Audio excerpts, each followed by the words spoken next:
Of the agenda is one change that would need to be made pursuant to that, to be a presentation by Mr. Larry Bowl related to tax relief options for citizens. And this presentation would be directly after Ms. Stacy Revis's. At this point, the board would entertain a motion to approve the agenda. So moved. Do I have a second? Second. Okay.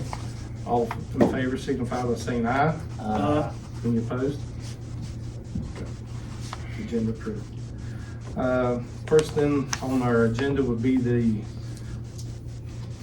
minutes of the March whole business.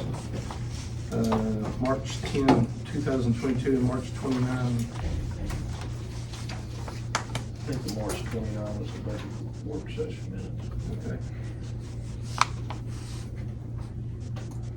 We just ask for approval of that. Which one are we doing first? Well, if you're doing one, what's the issue? Well, they were tabled for a reason, if I remember right, that they had to do with the Maywood School and the funding. And there was in the boss minutes from the March meeting, Ms. Shepley had mentioned, according to the minutes, that the cost of the project, I think, had gone up $35,000 from when we approved it in February. And then in the budget work session, there was mention, which I was not at, but again, looking at the minutes, that I think there was an additional $55,000 or something. But there was no vote on any two of those amounts, and so I think my concern, and Mr. Ivy made the recommendation that we table it, was to make sure that even though those were in the minutes, mentioned in the minutes, it didn't constitute, approval of the minutes did not constitute authority for spending of the additional money. That was kind of my take on and why we tabled it until now. Does that sound fair? Yeah. For accuracy, I think Kenny made the motion, I second. Oh, sorry. But I wasn't at the March meeting, so when we were having our budget meeting, I was not aware of the conversation, so I didn't know. From our February meeting, the board approved vote 4-1 to move forward with phase one at the number that was listed. Correct. I wasn't there in March. That number was changed according to the minutes during the superintendent's time.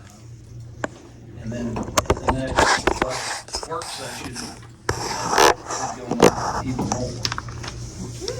So I want to revisit it for clarity's sake, because there's just, it's confusing me that you can just have a contract and just go up on it and go up on it. And that was talked about in the budget work session, the last one. And there was some confusion. My suggestion that Mr. Shepley go back to the contractor who submitted us with the contract that we signed, that they wouldn't sign because it wasn't in the time period, which it had to be to keep that same price. So I wanted Mr. Shepley to go back to the contractor and negotiate moving forward with phase one for the board approval, which was 1.47. And I haven't heard the results of that meeting yet. So just for clarity, I'd like for everything to reflect what the board agreed to pass. And can we work outside of that number? I think it has to be voted on, but we for sure need an update after you went to the contractor, how that conversation went. And that's, I think that's. So my thought, I'm sorry. Can I think, Mr. Shepley, did you have some information? Okay. Sure. All right. Well, he's not part of the motion. We're not addressing, Don't we have a motion on the floor? no, sir. There's no motion before the board. We're just having a discussion right now, okay? I'll wait. Yes, sir. Mr. Fant first. The thought is that I'm not questioning that those items in the March meeting minutes were said. I just don't recall hearing. And I wasn't at the budget work session. So I think for the purpose of the minutes, of the approval of the minutes, which is what this whole item is that we could accept the minutes but make a statement that any reference to cost increases or whatever related to the Baywood project that are mentioned in the minutes does not constitute approval, just because we're approving the minutes of the meeting, if that makes sense. That's my thought about how to move on, because I know we've got the Baywood project update coming up in the budget work session. That's just for the minute issue, for clarity, that was a suggestion on how I might move forward. That's my thought. All right, so for further clarity, the bid that was approved was 1.467. That was the night. For phase one. For phase one, that's stated in the bid packet that we received.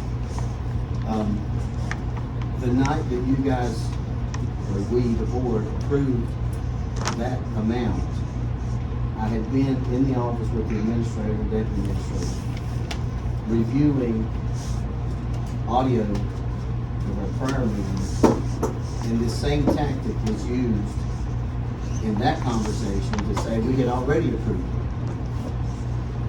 it. That, you guys were out here waiting, that's when we come out. That was the same thing you, so to think, for me to think this is an accident or oversight, I don't see that. I think this is twice it's happened, that the minutes were something that was said, and then when the minutes were approved, was tried to be used to verify that we approved monies that we didn't approve.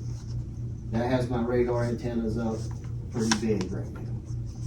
Mr. Anderson, when was that? That was in I think it was a February meeting when we voted 4-1 to approve. And when was it you reviewed, or you said you reviewed that? It was prior to that meeting, that like February 13th? 15 minutes before I came in here and you guys were all sitting. I was in that meeting, I went in there, I was in with the administrator, we were talking, he wasn't sure.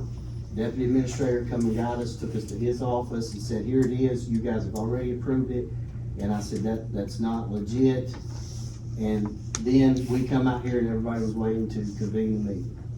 So I don't think this is an accident.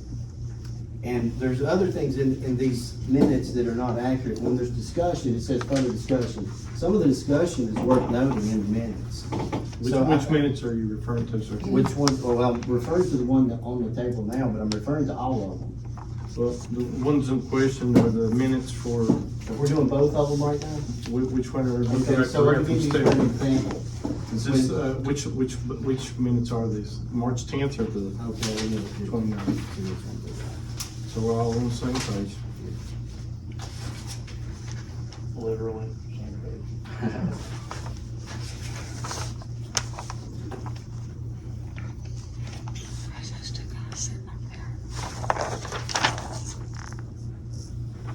So, the 29th, was that, no, wait, that was the budget meeting. What was the meeting before the 20th? That was a board meeting, Board meeting. March 10th. Okay. Well, I'm referring to the minutes here where we're talking about where it increased, it says here in the Is minutes. this March 10th or 29th? Go to the first page.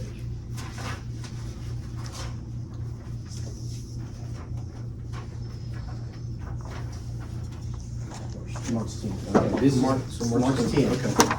And I had asked, this was during discussion with the county administrator.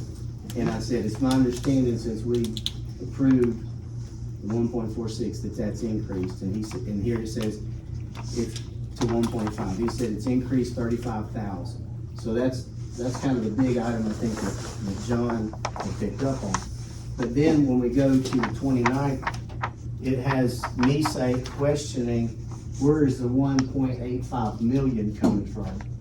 And that's not what I said. And if you play the audio, you can see I said, I've been asking where the $1 million is coming from. Now I'm gonna ask where the $1,085,000 is coming from. Big difference in 1.85 and $1,085,000.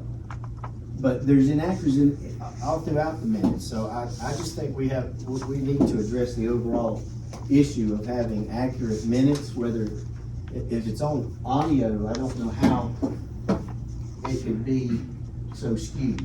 And I understand that these are the same minutes that's being given to the Gazette and the Declaration so that they can report on these issues. So maybe a concerted effort here, I don't know.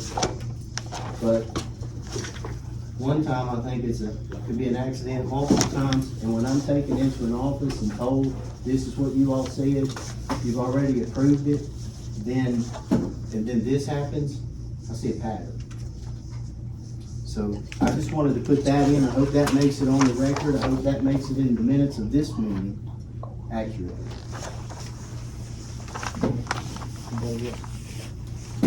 Well, I think just for, granted, we're all humans. I made a couple mistakes today. Hate to admit it, but I did. When I read the minutes, if I see an inaccuracy, I generally call Linda and say, hey, this is what I read the minutes and this is what I think I said. Could you check that? And that's generally how I've tried to assist in fixing some of the errors. In this particular case, I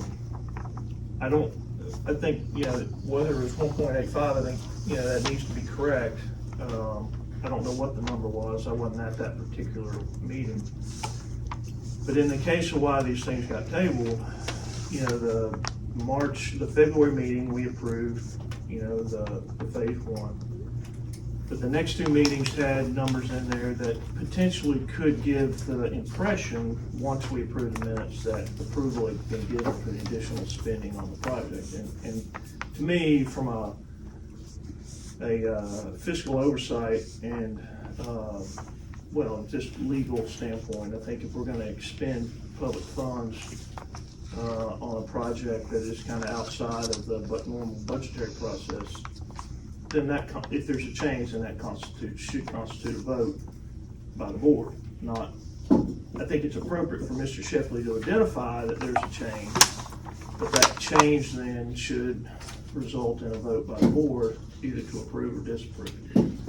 And so, for the purpose of this item, my inclination is to accept the minutes, but with the notation that any indication in increase in spending for the Baywood project does not constitute authority to spend that money. And I'm willing to make that motion if you all agree. That doesn't necessarily fix some of the other errors that may be in the minutes. I think we owe it to Linda and the administration to identify those if there's some other ones in there. But for the specific item here, that to me might address the issues and get the minutes approved with the appropriate application. So we have a motion, so you want to restate that motion? Thank you. Let's go. You've got what broke down from the last meeting.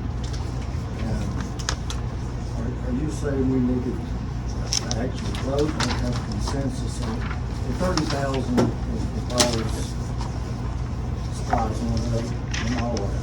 And we talked about it and said, when that 30,000 is, we all know the consensus was, and Brantley, I have talked about if it's 1.46 or 1.5, we voted to go on with it, and it's the long way to get it going.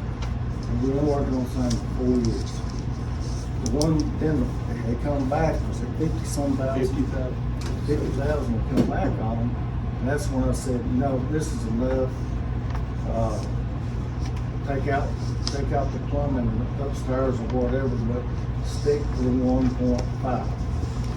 1.46, 1.5, whatever it comes out. I don't round it off or but 30,000 was discussed. Now, are you thinking we should come to a vote on the extra 30? We had consensus. Yeah, I'll be honest with you, I don't recall that number or that discussion in the March board meeting. I was there, I was physically there, I admit that, I just don't recall that number. And I'm not disputing that Mr. Shepley said that, I'm not disputing it. I just don't recall that number in that discussion. And for the purpose of this, I think we can approve the minutes with the appropriate annotation. But when we get to the Baywood project discussion and new business, we can bring up the 35,000, the 55,000, or whatever as part of that discussion, and then we can have a vote, a discussion and a vote. For the minutes, for the purpose of things that have already occurred, and I guess to answer your question, if it's an increase in spending on a project that's not part of the budget, yeah, I think it requires a vote. But for the purpose of approving the minutes, that's things that have occurred, there's enough confusion that I think that statement is warranted. But when we get to the Baywood project discussion as part of the work session, let's have that discussion, get an update of why the costs went up, and then we can make a vote on the 35K or the 55K. That's my view of how we should proceed. But this particular item is just how do we get the minutes approved from the previous meetings. And given the scope of this project, it just seems like that we should vote on an increase in spending on a project that's not in the routine budgetary process. That's the kind of my take. Okay. I got some. 1 minute, I'd like to make one note. I was unable to attend on the 14th. Did you all approve the minutes already? No, we tabled them for this meeting Okay. so we could have this discussion. No. Because he won at the early March meeting, I won at the late March meeting, you weren't there in the April meeting, and so there was just enough confusion that it seemed like it made sense to move it to this meeting. Mr. Chair. Yes. So, for point of clarification, I've reviewed the video several times. And during the discussion, the only time the 35,000 was mentioned was during my discussion with Mr. Shepley. And I said, it's my understanding the bid has gone up since it was approved, or the cost has gone up. You can review it. And so to say that the 35,000 and to have a board member now saying, using the same terminology, 1.5, I just, that raises all kinds of red flags in my head. So we did not, but if we're gonna approve these minutes, I would like to say, why can't they go back, watch the video, audio, and get us an accurate account of the minutes? They're out there. And I've watched them over and over. So it still seems like there's some question here about the 35,000. It was only mentioned when I brought it up. There was no discussion after that. According to these minutes, it says increase from 1.46 to 1.5, an increase of 35,000. Supervisor Anderson inquired about who's negotiating the lease. So that if there was discussion, it sure didn't make it in the notes. And then it says Mr. Shepley noted that the county and the county attorney are negotiating the lease.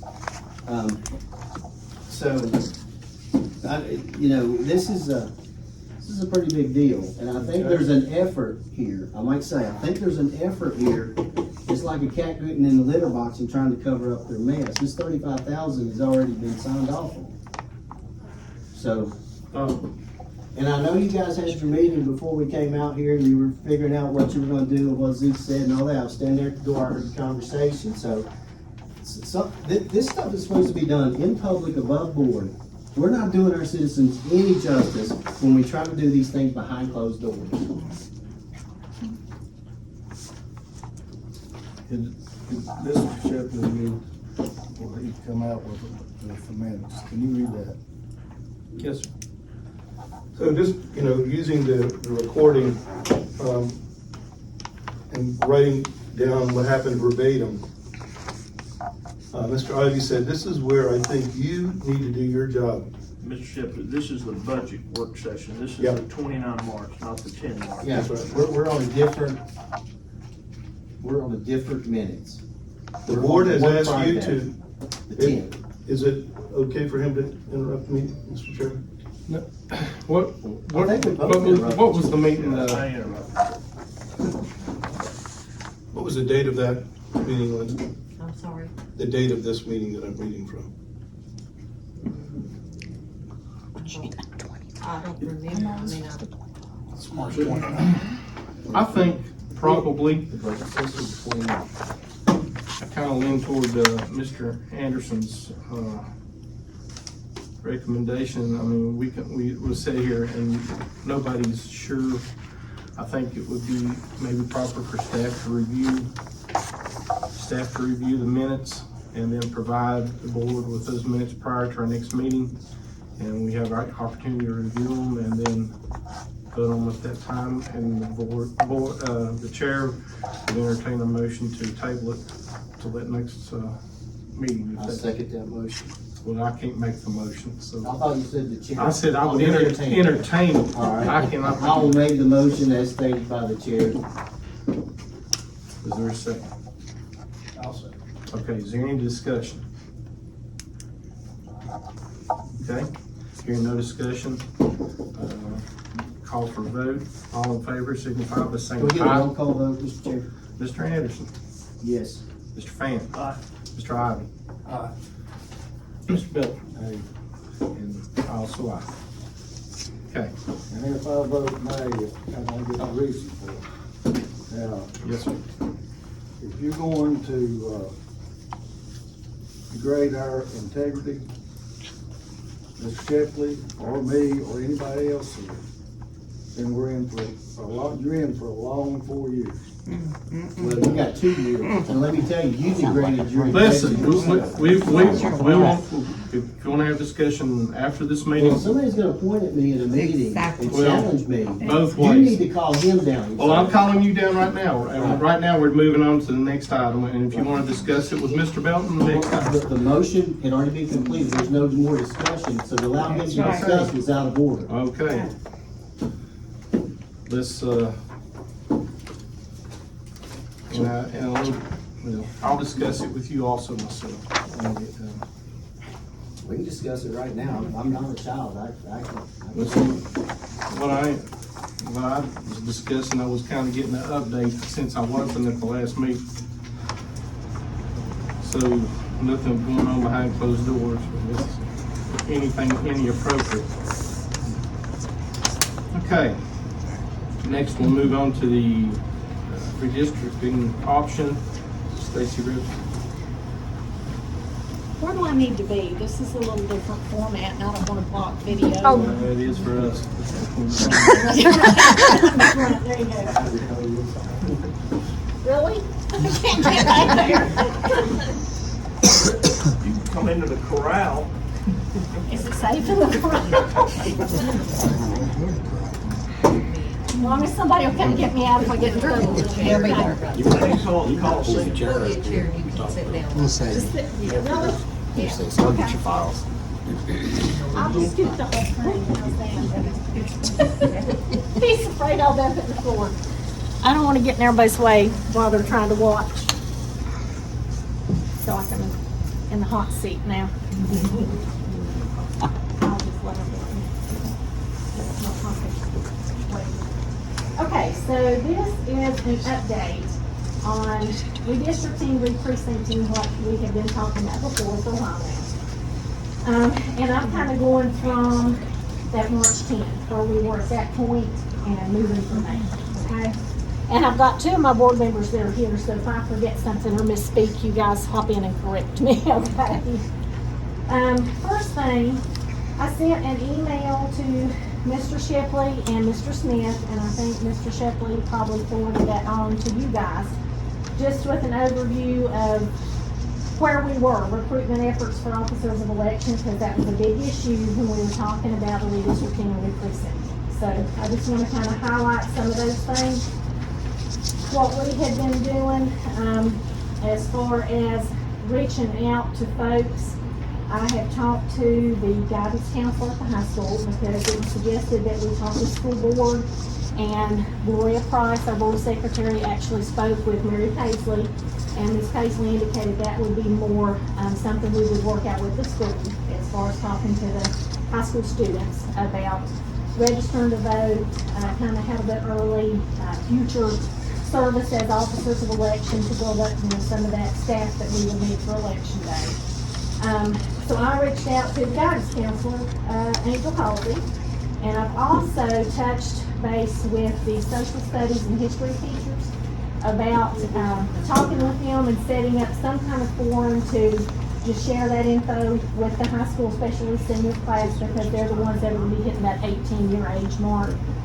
As far as registering, how to vote early, either by mail or in person, since they'll be away at school, a lot of them, for the next few years, and then future service as officers of election. So we are working on that with the school. We've also posted some recruitment notices on bulletin boards here in the courthouse, about, we need you as an officer of election. It's got our contact info on that. Recruitment notice that's gonna run on the Comcast Community Bulletin Board. It used to be Channel 3, I'm not sure if it still is, but it's just that continuous announcement for community activities, church activities, and whatever, for the different communities. They've got it running on there. We have it, various community buildings. Each of our board members have taken some little flyers, like the one that's on the bulletin board out here. And a community building, library, some of the stores have little bulletin boards, that kind of thing. So they try to post them in places that seem like, they would be appropriate, and if they would be allowed to do that. Some places have restrictions on what you can and can't post. Grayson County website, and the voter registration portion, we've had that on there ever since I've been here, and I think it was on even before then. And then Ms. Price, she takes care of the Grayson County Elections Facebook page. It's been on there as well, since before I started as registrar. And then, of course, word of mouth is still our biggest thing. If we talk to people about serving, ones that come in, we give them a business card and say, hey, if you know somebody that's interested, that kind of thing. Just however we can make folks aware that we do need people to work the polling places. So we've done all of that. The night that Sarah gave the presentation, March the 10th, she had a sign-up sheet that she passed around. We did get some signatures on that, but we didn't get a lot of positive result from it.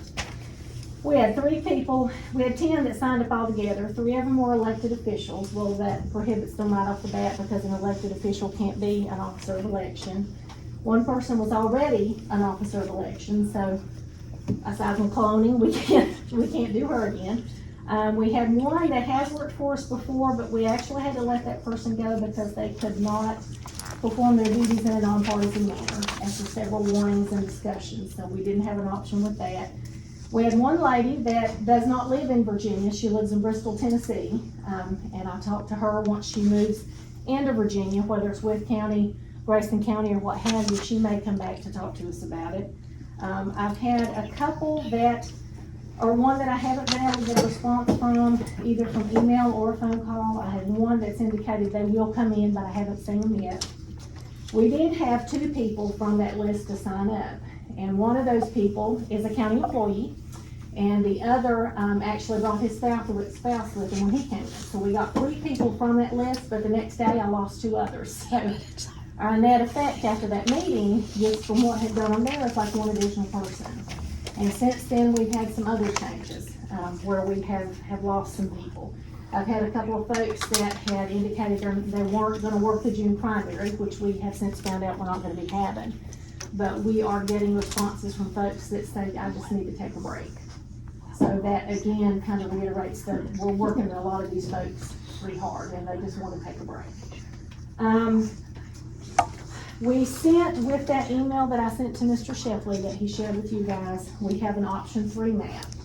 And in looking at that option 3 map, we took into consideration the 2 biggest polling places that we got the responses from, and that was, sorry. May I ask you? Yeah. Have you left the volunteer polling thing, or is this part of that? This will be part of that, it kind of All right, I'll ties hold it. my But if question. you'd like, now go ahead, if you have a Well, question, that's fine. what's your delta, what's your shortfall in workers right now to be able to man the 15 polling stations that we approved? We Looking need forward, at how a- many do you need to be able to make it work? At a bare minimum, for not our largest precincts, we need at least 4 people. You need 4 more. No, we need at least 4 people per polling place. Yeah, so what's your, Well, That can be now, anywhere in the didn't go county, back right? yeah, I did not go back and tally up the exact number. I know for June, we had 2 polling places, but we only had half that. We only had 2 people going to work. We had our largest polling location in Independence. We've always had more workers. We've had 8 or 9, and we need more for that one because it is larger. We were down to 4 people. So I don't have a bottom line number. I didn't go back and tally that, but we're short everywhere except maybe about 4 precincts. so if you don't, everybody tries to, Larry works down his 162 list there. Yeah, I didn't get any responses No, from but those I mean, petition Not signers. calling you I out, have- I'm just saying. Can I say something? No, you go ahead. What, Oh, I guess it's not my call to make. Well, is it? Sorry. No, I don't want to butt in. the question is though, if you don't we don't get the required number, Yeah. how far out do you then say we're gonna have to close that polling station? I mean, is that in your authority to We close? can, yeah. We don't ever everyone have to do that. That's where option 3 comes in. Okay.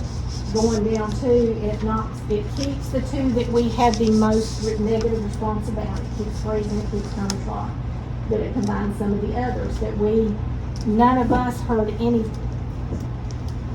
We need at least 9 right now at the bare minimum. Poll workers, Not additional.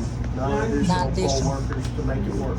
Well, Okay, that would 3 be names for, right that here. would be for June, looking at 4. For November, we actually need more than that for polling place. Because we have more curbside voters, more turnout in general, so the 4 bare minimum that works for a primary, we need more than that for a November election. Just a comment, and I'll be quiet. If we could get that number so we could help publicize that, so we can understand the scope of the problem, kind of in a precise way, we might be able to help a little more, but I think it would be helpful for us to know, to be able to articulate how big the problem is. Okay, I can go back and look that up. Can I make a suggestion?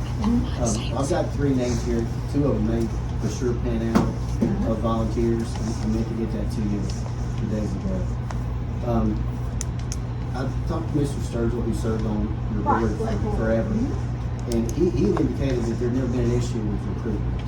So I would suggest you recruit Mr. Sturgill to help you with recruitment. He's done that before, and I don't mean to say anything against Mr. Sturgill, but when he recruits folks, he says there's nothing to it, and that's not accurate.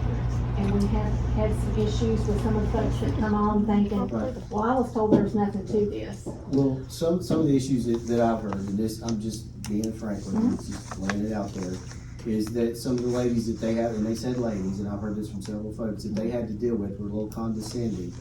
And I know folks at the last meeting when we voted not to change any precincts, I think some folks, when it was handed out, the applications and some of the comments that were made during that time, I think some folks took offense to it. I heard quite a bit of feedback on that. Because we were taking applications and asking It people to wasn't help. because you were taking them, it was how it was presented to the people.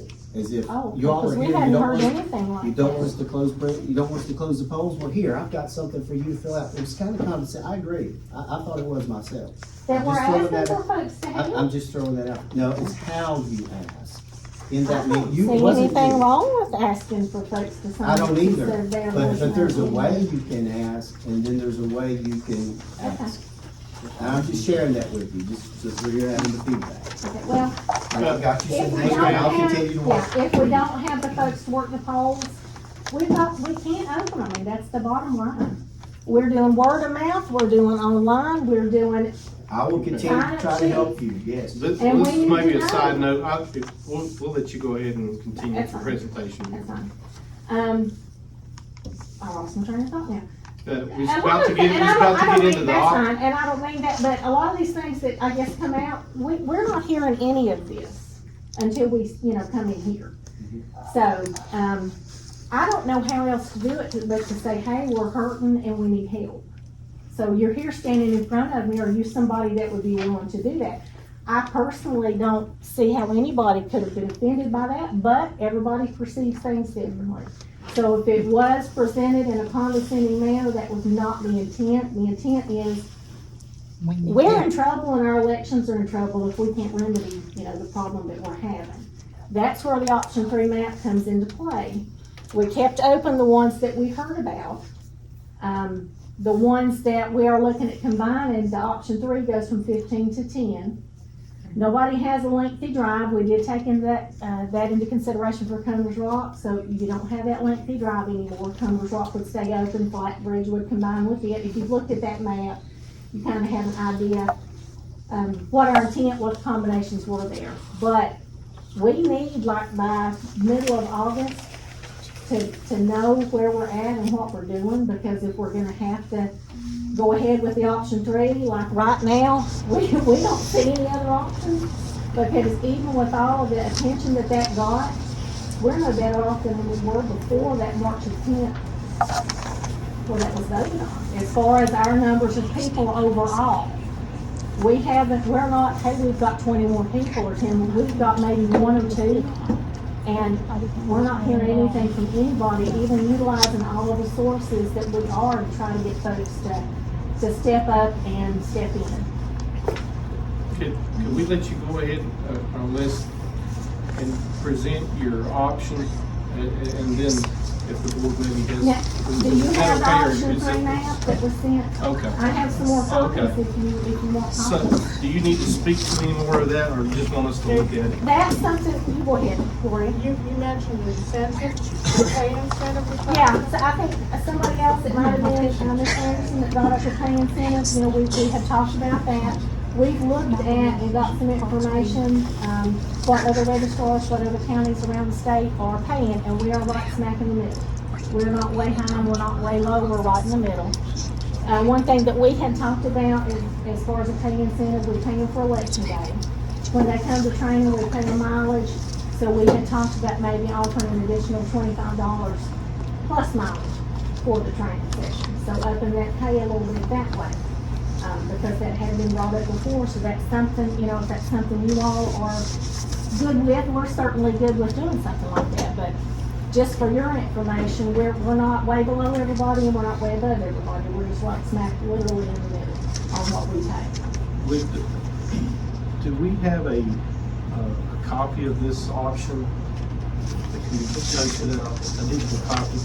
I don't know, I know I Okay. emailed it, but I don't know that was ever shared because we hadn't talked about doing it. Just David. So, I don't think David has a copy of it. Okay, well, I know we're looking at it. Could you maybe explain what you've actually done? You said you've done the reduction from 15 down to 10. And Right. if that was to happen, what would that entail? So Okay. it's just maybe a matter of record. I'm gonna get, I think, just so that everybody's looking at something, if you don't mind me doing this. No, ma'am. That third page there, I think actually has that map on it, and then I'll give it to you. That way everybody's looking at it while I'm talking. Oh, I'm sorry, I didn't throw it at you. I know you've got it, but if you wanna. Yeah, thank you. I think that's still it. And then Mitch, there's, that last page is one you want to look at. All right. So on the far left, Mount Rogers is Mount Rogers because of where Mount Rogers is. We're not doing anything with that. It's just staying as is. In the Grant area, and you guys jump in if I forget somebody here, we would have Rugby, half of Mount Wilson.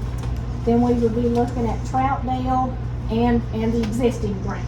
Those going into one precinct there at Grant, and the polling location's kind of right in the middle of that new precinct. Combers Rock would be Combers Rock and Flatbridge. They would vote at Combers Rock. Bridle Creek is Bridle Creek, the other half of Mount Wilson, and the chunk that's coming into Wilson District from the Elk Creek District. Elk Creek and Independence, we didn't do anything with. We left them alone other than that chunk change there. Providence would be Providence, and that upper portion that was part of Freeze would become part of Providence. And then Freeze would be around the town of Freeze there and what is Old Town. And then Baywood and Fairview, we're not doing anything with. We had to look at Freeze because Freeze, the way our rules are written up, you can't have a landmass separating a polling place or a precinct. And for Freeze, you had the Providence jutting up to the, in the right, I don't have a picture of it up there. But before that section was split, we can't leave that way, regardless of whether we combine or do anything else. We would have to fix that anyway. So, does that make sense? I will pledge to you that I've got 3 names, like I said, Yeah. and I'll try to get you some more. What is the deadline? And if each board member up here would try to recruit 3 people, I think we could get close to your number. Well, as soon as possible is always good. That way we know what we're working with going into early voting in a November election. Right, I know as soon as possible. But like I What's the said- last day, the last minute that you could add somebody, get them trained, or whatever needs to be done? Okay, and you all correct me here if I'm wrong. We would like to know whether we can do this or not by mid-August, whether we have the numbers or not, because if we go into November, go into early voting, not knowing if we've got enough people, I don't wanna deal with November saying, hey, this polling place can't open because we don't have officers of election. Is that good as time to send out the notice? Yeah, what we're looking at with any changes too, and we've said something to this effect before, we still have to get all the redistricting information updated. We don't have that certificate of no objection from the state attorney general's office yet, that I'm aware of anyway. So that notice has to go out to everybody in the county because their Senate and their House districts do change. If we're going to make a change, we would still like to be able to do everything at one time. That way, these voters are getting one notice and there's no confusion for them. As opposed to getting a notice and a couple months later getting another notice. Does that make sense? We just. And when does that notice go out that you're not We working? can't plug that in until after we get that certificate of no objection from the Attorney General's office, and they had up to 60 days from the time it was approved at the last, Board of Supervisors meeting. So it may be a day before. So from a process standpoint, if you came back to the board in July and said, hey, here's the current situation, kind of what you're doing now, not looking good on the recruitment side, we need to look at option 3. That would give us then August, because our meeting will be early August before the middle of August. That would give us the opportunity, I guess we have to do a public hearing like Yeah, you did, you're right? looking at your So 60-day time. do a public hearing in August and then make a decision to either stay with the current option or go to option 3. With that timeline, hopefully we don't have to do that, but would that timeline work from a process standpoint?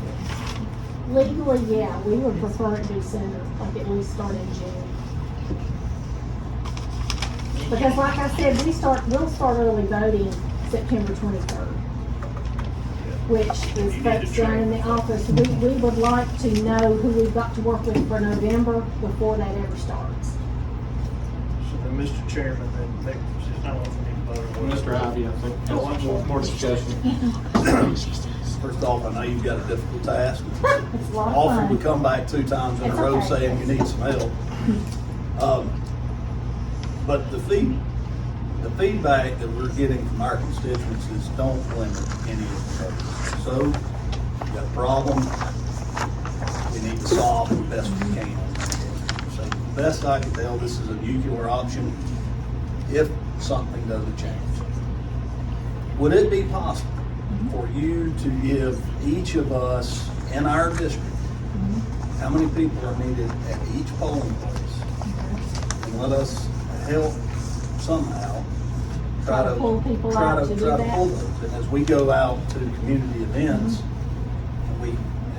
and also our political parties can help with that. I know that last Republican meeting, there was some discussion on this, and there was also some folks in the crowd who showed an interest. Okay. So I really don't want to have to go back and have to say we're going to close any voting precincts.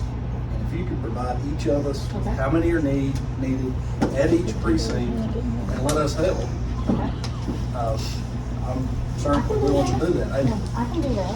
But like I said, that's all I have, but I mean, we obviously have a problem that needs to be solved, and the method in which we're trying to solve it right now is not working. And the whole idea, it's a lot more difficult now. It's not rocket science. I don't mean to make it sound like, nobody can do it, but a certain select group of people. But it used to be you walk in, they give you a piece of paper, you check it off, they check your name, you're done, you go. And now you've got electronic machines, and you've got paper records, and you've got 2 hours worth of forms after the election is over.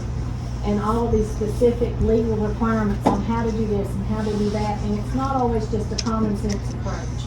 So it's got to be somebody that can read instructions, interpret them, follow the directions, understand that if it doesn't make sense, they don't just do whatever they call and shit, I that kind understand of you thing. need something So, other than yeah, just. just qualified individuals.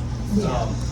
So, just to make it simple, so the easier it is, the harder it is to mess it up. If you Exactly. give each of us every precinct and how many is needed at each, I can do that. that would be very helpful. Okay, that's fine. I can get that to you this week. I can get back and pull some things up. Megan, The chairman, I have a word here. I think,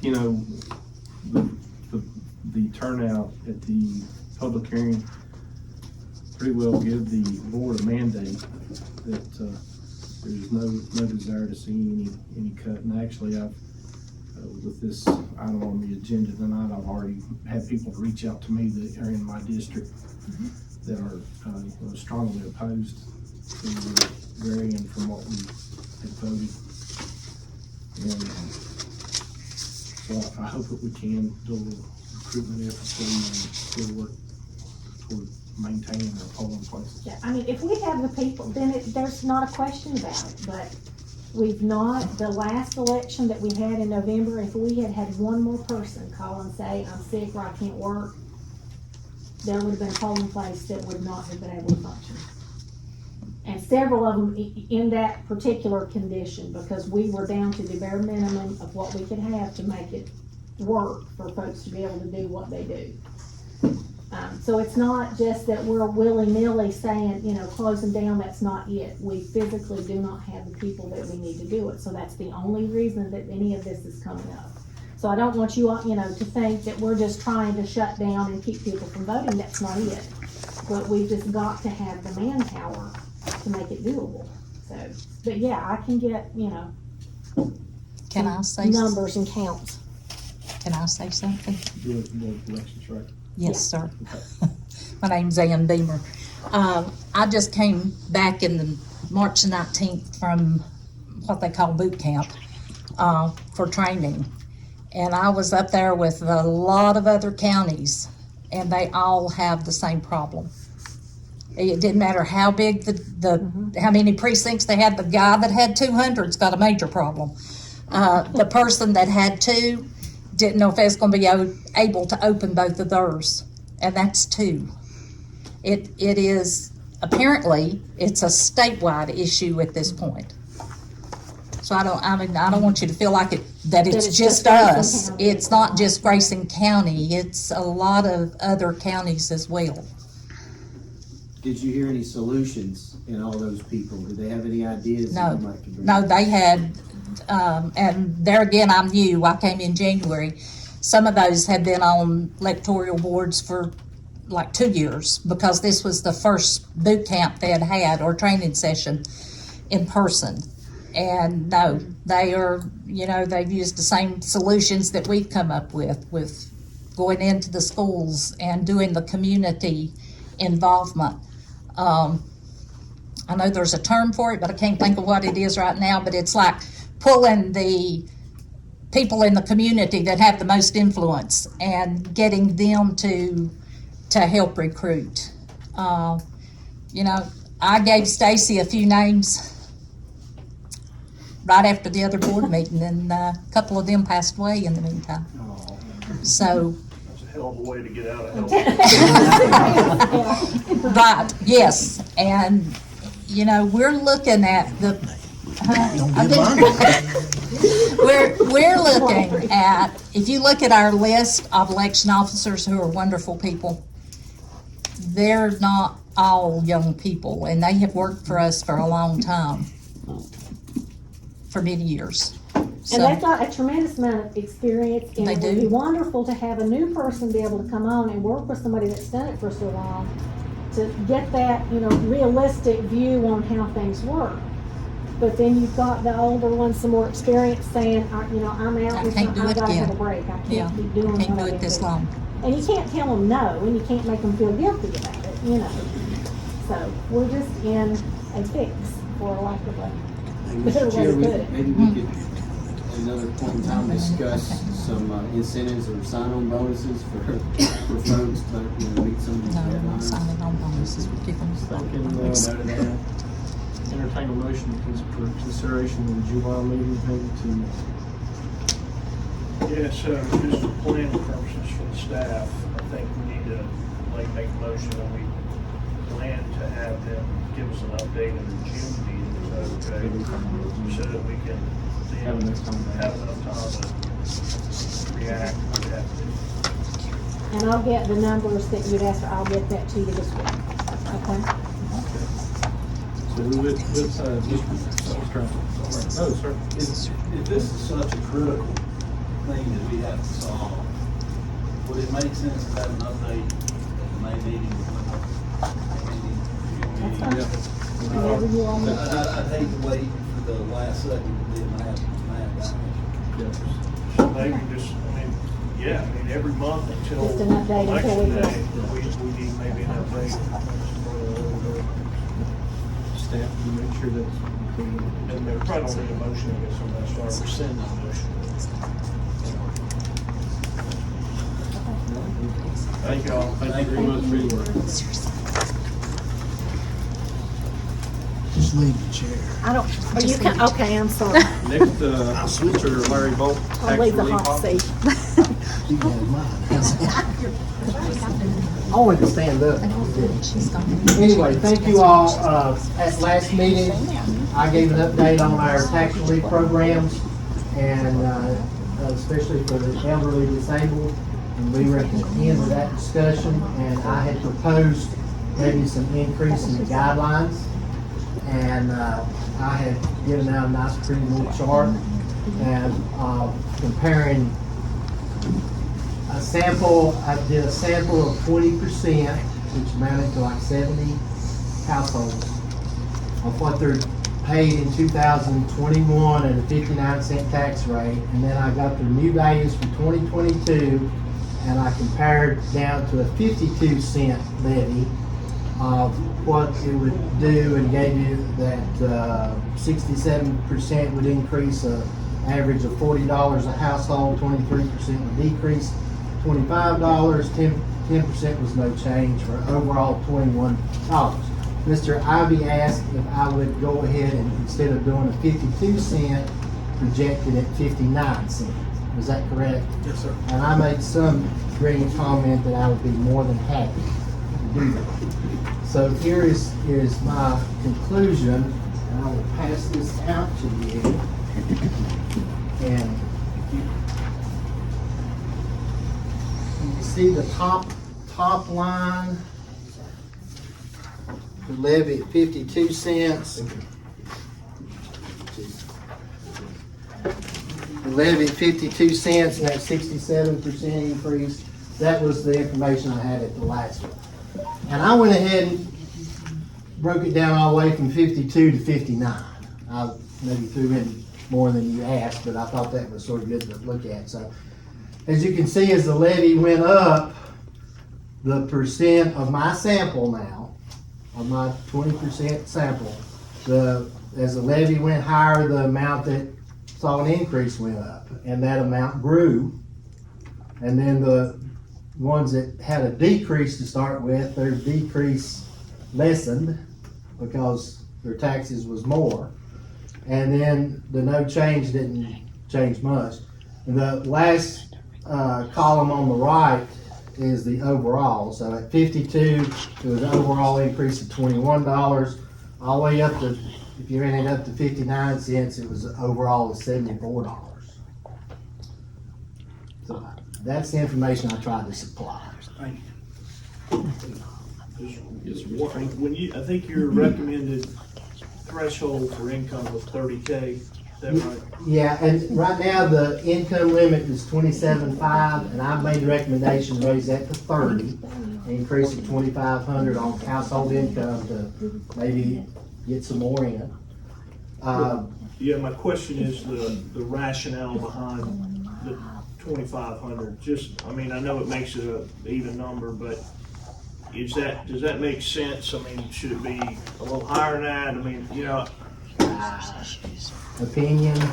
I mean, I think the key thing is to change guidelines is to look the amount of relief, where it's 250 the max right now, and my proposal was to go up 25. And I think maybe somebody thinking maybe we go more than that.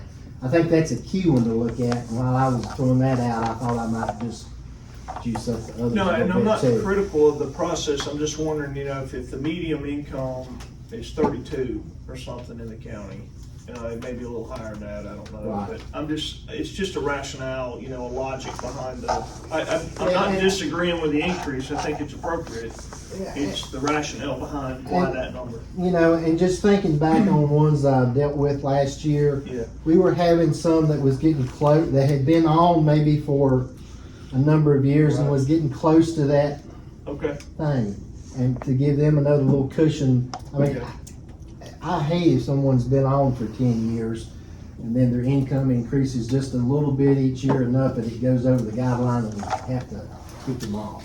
I can work with that. That's a- Okay. And a little bit of the same thing on the net worth was 90,000. And, said if we increase 10 to 100,000, someone's got a house and 10 acres of land, even though the land values didn't increase a lot of those stayed the same, but they could have we don't have to count the house in 1 acre, but the other 9 could see a little bit, and just as a way maybe to try to get a few more. Understood.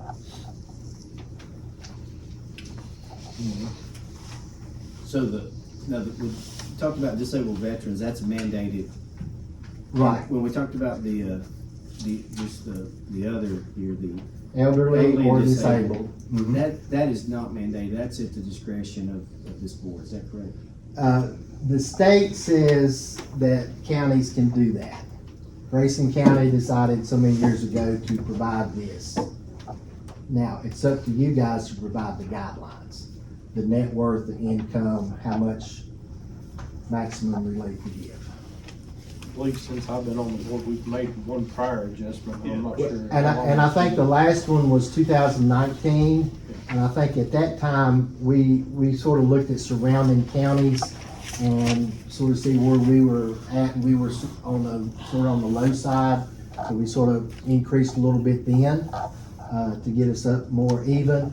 And this sort of came about all because of the reassessment, and you know what the values did and how was it going to affect these folks. So that little handout sort of shows how they're going to be affected.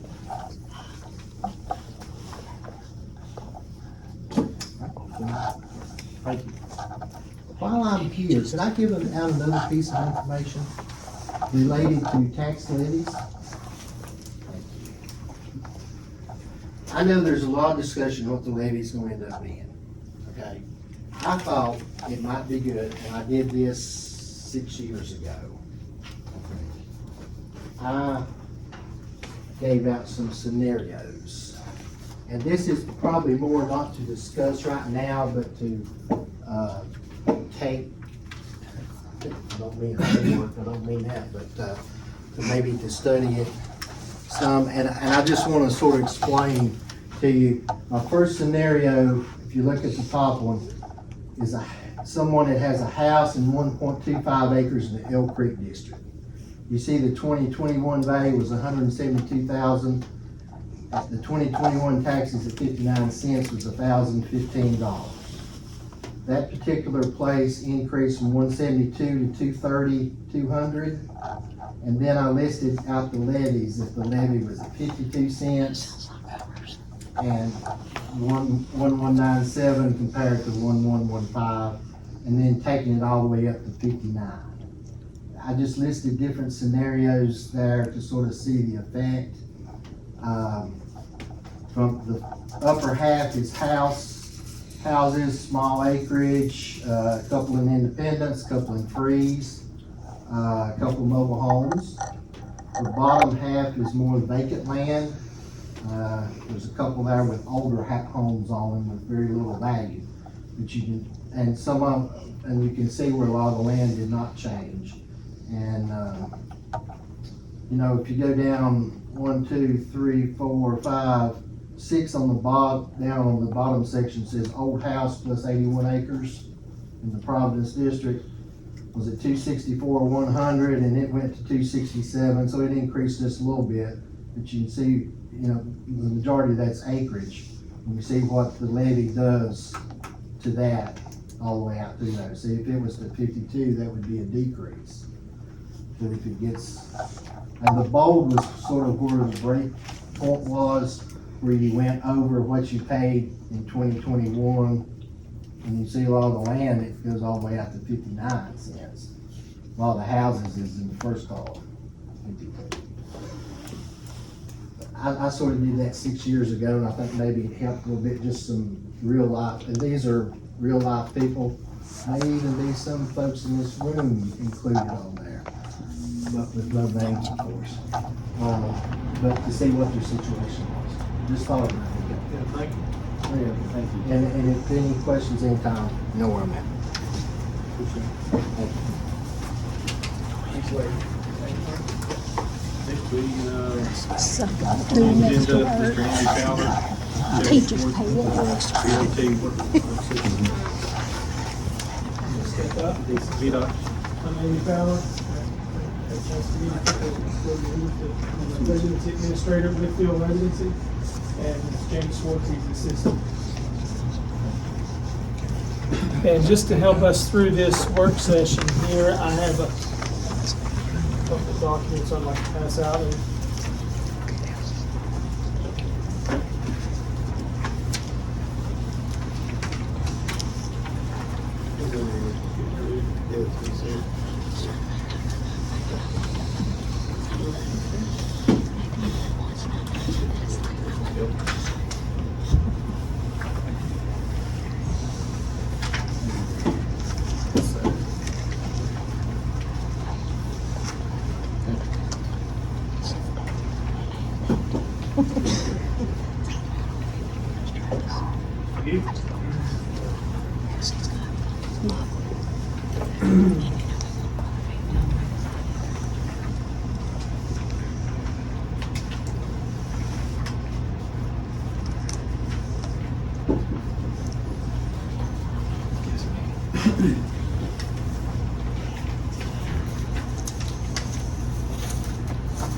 okay, what I passed out was the document that's stapled there. That's the secondary 6-year plan for Grayson County. And then the other document is a spreadsheet for the use of this work session. And so basically, just to give you a quick rundown, as we're looking at it, everything, and I've heard it tonight more than once, the word price increase. Everything is kind of, it's across the board is inching up, and for us, it's impacting VDOT as well. So, like for instance, our materials price for our stone, our tar, and our culvert piping, and everything that we use to build the rural rustic projects through the secondary 6-year plan, we've been seeing an increase. We've been seeing about a 30% increase in all of our materials. And also, central office in Richmond, VDOT central office, has established a metrics for us as for our maintenance crews to complete. They want to see more ditching, more pipe replacement, more roadside vegetation, and removal trees and things of that nature, tree removal in our right-of-ways. And so when they first established the metrics, they wanted to see about 5% of our routes ditched, roadside vegetation removed, and replacement of deteriorated culvert pipes. And this upcoming year, they've increased it from 5% to 20%. So that basically, it requires a lot more time from our in-house work crews to perform this work. And as you know, these crews, they do the mowing, snow removal, they build the rural rustic routes, and patching, pothole patching, and roadside vegetation, ditching, and what have you. And as you know, in the Baywood area, we have the Baywood area headquarters, which has 12 operators, and the Volney area headquarters has 12, and then the Speedwell area headquarters takes care of part of Wythe County and part of Grayson County. So basically, these guys, as you guys know, these are the crews that are building our rural rustic routes through the secondary 6-year plan. And so with this metrics in place, it's going to require more time and equipment for our in-house crews are going to have to put more time into this metrics to meet these goals. So with that said, we're going to have to rely more so on our hired equipment contractor. We have a contract that we let every couple of years, and it has renewals. But as of now, we have Elk Knob has the contract, and they do a lot of our supplemental work that our crews can't get to. So, and this is a long story, but I'm going to come back around to the 6-year plan here. But basically, what we're going to have to do because of this metrics and this increase in responsibility of our maintenance crews, it's going to pull them away from the rural rustic builds a little more so than they have been in the past. Because basically, 100% of our rural rustic routes have been built by our in-house crews. But we're going to have to rely on hired equipment to help supplement our crews having to do more on the maintenance side. And basically, it costs a little more to use the hired equipment contractors than it does for us to do it in-house, because we're able to do it much cheaper in-house. So with that said, let's look at that spreadsheet that I gave you, the single sheet. And what I've done with this spreadsheet is basically I've just consolidated the other document I gave you, which is the 6-year plan. And I've listed on the left row there, you'll see all the route name and number. These are all the routes that are currently on the 6-year plan. They've been approved, and we're working through this plan. And I put them in chronological order as they are on the 6-year plan. And then I put the length of each route that we're going to build through the rural rustic program there in the second row. The third row is the current pricing that is listed for each route on our 6-year plan. And that pricing basically has been priced over the years as they've been added to the 6-year plan at if you'll see there on the top on the header there, 200,000 to 220,000. In the early years, these projects were added to the plan at 200,000 per mile. That's how much our in-house crews could get these routes built for. And then as time went by, I think it was about 3 years ago, maybe 3 to 4 years ago, we had to increase to 220,000 per mile to cover the in-house labor to take care of these builds. The third row where it says there at the top, updated estimated cost. This row, I've gone in, and basically what we're having to do to meet this 30% increase we're seeing in materials and to cover the increased cost of using hired equipment contracts to perform a lot of this rural rustic build work, we had to increase the pricing to make sure we covered these projects to 275,000 per mile. So it went from 220 to 275 per mile. And what we're doing with this increase is we're ensuring that the 6-year plan stays a 6-year plan. Because what would happen is, basically, if we don't increase with the cost, then basically what would end up happening is we would start going over on projects. So basically, if you go over 40,000 here and 30,000 there, it just keeps adding up. And so what we're doing is, to make sure we're covered on all of our projects, we had to increase to $275 per mile. And so with that said, that increased the allocation for the 6-year plan by $1,249,011. So this year's allocation that's been given to Grayson County, this is the draft allocation, is $1,061,394. So what I'm proposing to cover the updated cost, and to make sure that we ensure that the 6-year plan remains a 6-year plan.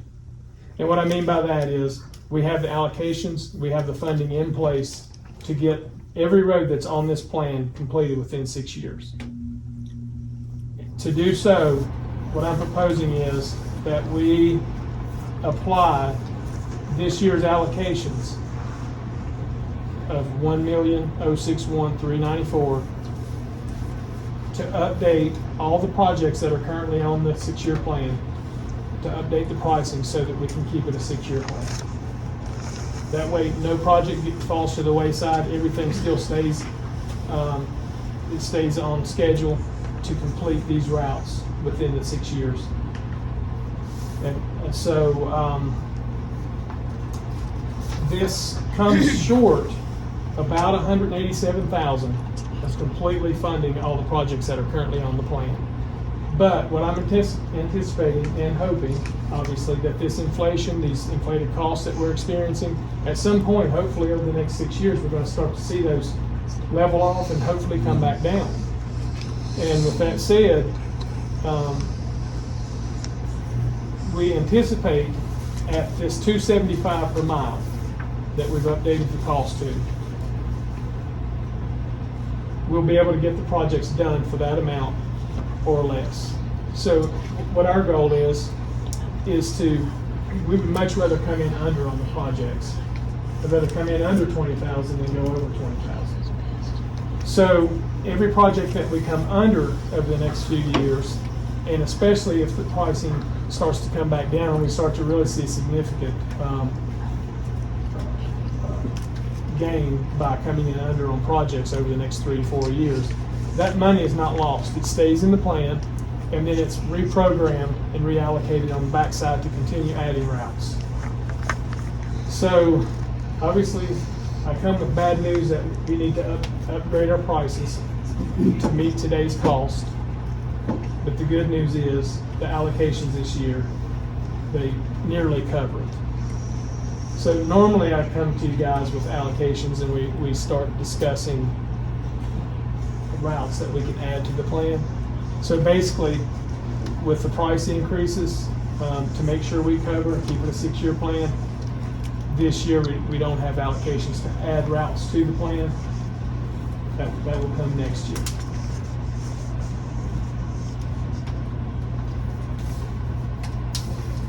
Is that the list that you have, is that the order which are being addressed? Yes. So I see River Bend Road, I know that's been a big topic of discussion in the past. Is that one that's currently ahead of, yes, that's top of the list? In fact, that one is set to start. You have a tentative schedule time. It will be, they may have already started. But this is the order of priority? Yes, that's, I put them in the same order as, I just basically condensed the 6-year plan and put them in order on this spreadsheet just to show the price per mile and how much it was going to increase. And so River Bend, if the guys haven't started preliminary work on it yet, it's going to start this year. So we may find in these earlier projects until we really get rolling with our hired equipment contractor, that we're still gonna be keeping costs down under this $275 per mile. So my hope is that though we don't get to add projects to the plan this year, is that next year, along with our allocation for Grayson County next year, we'll be able to add the accumulated overages or underage that each project, when we come under, we'll be able to allocate that money to new projects. So when you say this year, or 4 months into this year, what, like July, do you think those will start, or that, or East River Dam, can you give Oh, us yes. something more concrete? Yes, they'll be starting this summer. Yes, we're moving out of, at some point, we're gonna move out of winter operations. I mean, the guys worked last night. So this time of year, typically, we're moving out of winter operations, and we're basically on a pothole blitz. So if you've noticed, the guys have been out doing pothole patching. We've been doing a lot of stone application and grading on our dirt roads, stabilized routes. And so basically, those roads, the stabilized routes, take a hard hit during the winter. So we usually spend the spring moving into summer, taking care of pothole patching, repairing the dirt roads, and preparing ourselves for the mowing season. And then we start easing June, July. We start working our way into the rural rustic builds for the six-year plan. So I'll make sure that I understand. This, generally each year we look at when a project has come to full funding. So all these would be into full funding? No, this list is the entire six-year plan. Yeah, okay. Do we know how many of these probably will be going into construction this year? Let me pull up. I'm gonna pull up your. Because I was thinking to myself, that'd be rather ambitious. Oh, yeah. This list covers the entire 6 years. Can I say something about one? Yes, go ahead. It'll kind of help give you a good idea. So, just looking at this plan, when I look at this actual one, when I see Wallens Creek, so it's in the Balling area, it's complete, it's just not finalized. But Little River and Grinders Mill, that would be in the Baywood area, so they're gonna build those. So, of course, they'll try to do them at the same time, but it's gonna be as time elapsed. So they may show that they're fully funded, but that might just start, say, like the initial process of environmental work, get permits and things that we need to kind of get the process going. But with us using the hired equipment, that's gonna give us more of an option once they get so much done. And it's probably gonna be a joint effort, probably working together, but that may actually help us to build a little bit faster. So I guess what I was trying to say is if say Baywood's got 2 or 3 in their area, that third one may not see any work maybe until later in the year until they get these first two going, if that makes sense. Yeah, you actually just made me think of something. When I said that hired equipment was gonna be doing these, I meant in conjunction with our guys. We're still gonna, our crews are still gonna be out there working with these guys. So, this is something new for us because we've been doing it in-house for so many years. But we're gonna start using, the hired equipment with our guys. And like he said, I think it's gonna speed up the 6-year plan a little bit because once we get the hired equipment guys acclimated to doing this type of work, along with our guys, I think it's gonna speed the 6-year plan up a little bit. And so, yes, I was just looking at the current projects that are starting in Grayson County, Route 629, Little River Road.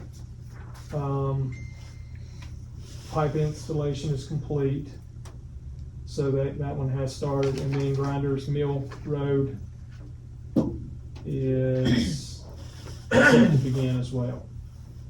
But no, it's actually currently under construction, so they've started doing preliminary work to that one as well.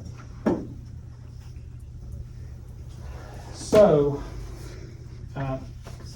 basically this year for the upcoming public hearing, basically we're not gonna be able to add any routes to the 6-year plan this year. Allocations are going to the updated pricing. So we still have to have a public hearing and, for the 6-year plan, sometime in May, whatever works for you guys. And you all advertise that. Yeah, we'll advertise 2 weeks prior to the meeting. And then, obviously, we anticipate coming in under on these projects, and then next year our allocations will be back to adding routes again. So it looks like down to Kemp's River, it looks like it's gonna be fully funded through July of 2022. So the first 7 routes have become fully funded, so they're all set to be starting.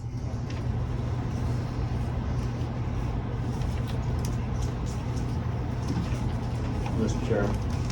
Yes, sir. So that public hearing will be May 12th. That'll be advertised. That also will be on our website, correct?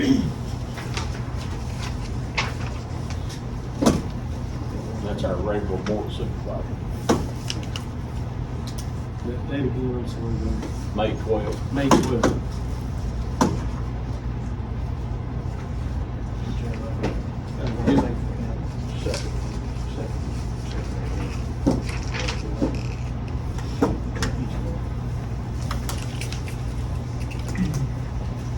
I'll open it up now, unless you have any questions about the 6-year plan. Any more questions? Mr. Payne?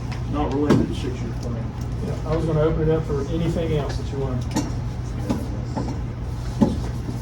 So it's related to secondary road.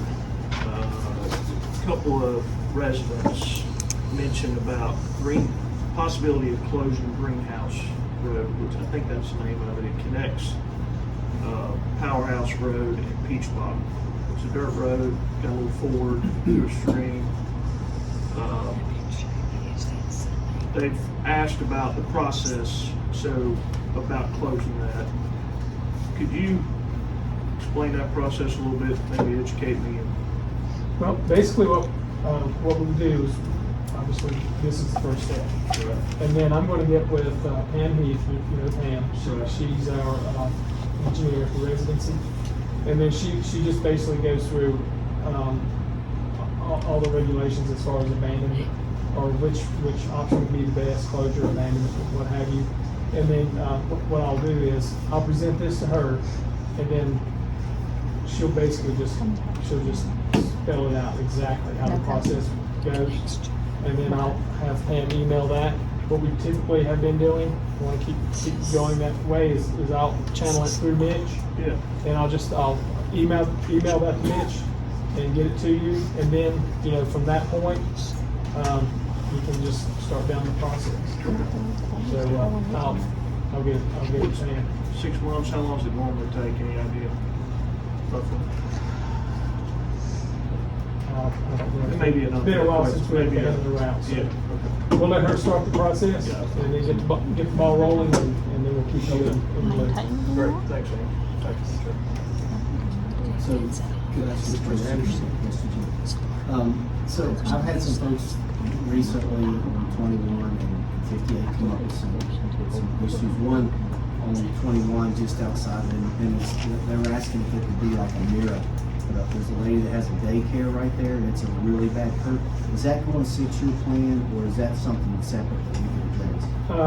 Yeah, it'll be outside the 6-year plan, but VDOT doesn't install those. I know we see those mirrors out on the road, but we can give permission for a private citizen to install those, but we would also have to go through Pam. She's over the permits office. And basically, they can install a mirror, but it just has to be like on the back side of the guardrail. It has to be in a location and mounted in a way that it doesn't become a hazard to the traveling Is there a public. certain mirror that's certified by VDOT, or they just find them? We don't have a regulation on those. The only stipulation is that it can't be mounted on a structure that would become a danger to the traveling public. Next to it is cutting out curves. There's one on 58, just at the end of what we call Halsey Stretch. There's been some accidents there. There's a really bad curve headed toward Malcolm Wilson, but just right outside of town. So to cut out a curve, is that a 6-year plan or is that a different address? Yeah, that would actually, that becomes a project that's a smart scale project that basically the county could apply for. And that, again, should have brought Pam with me. She's over the smart scale as well. So that I can get information as to how to apply for smart scale projects. Basically, it's a project that has, like, counties compete across the whole state. They submit their recommendation, and basically they compete with other counties to get the funding. So it becomes a priority from the Mr. Chairman. state level. Supervisor Anderson, Jada Black is actually our smart scale project manager.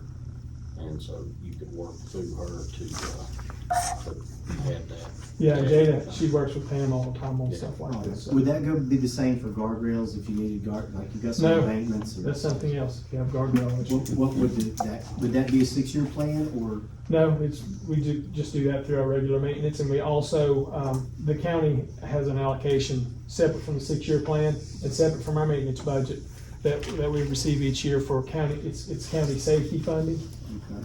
And we try to address guardrail issues, because obviously that's a safety issue, and we try to address those with that county safety money. So if you have some locations you'd like to mention? Yes, I do. Guardrail. Klondike Road.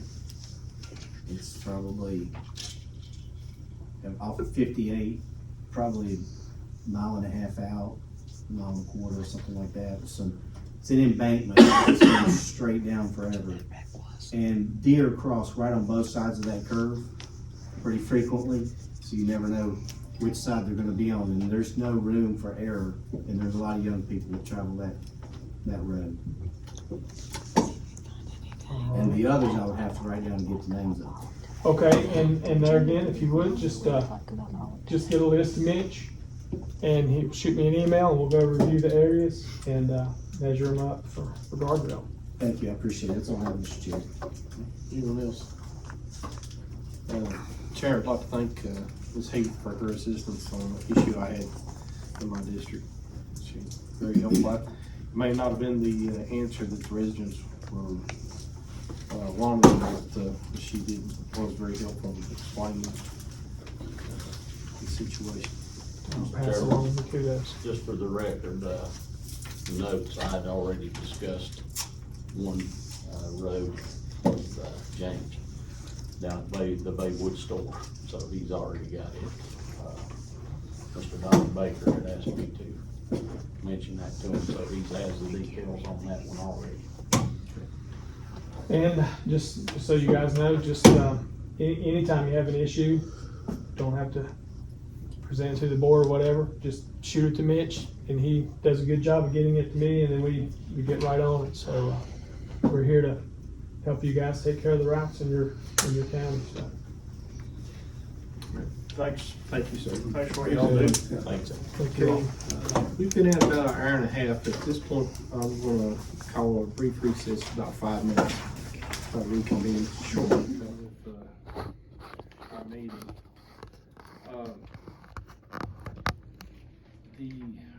The live stream of our meetings was initiated COVID meetings, and that is something that I would like to make sure that we do continue that.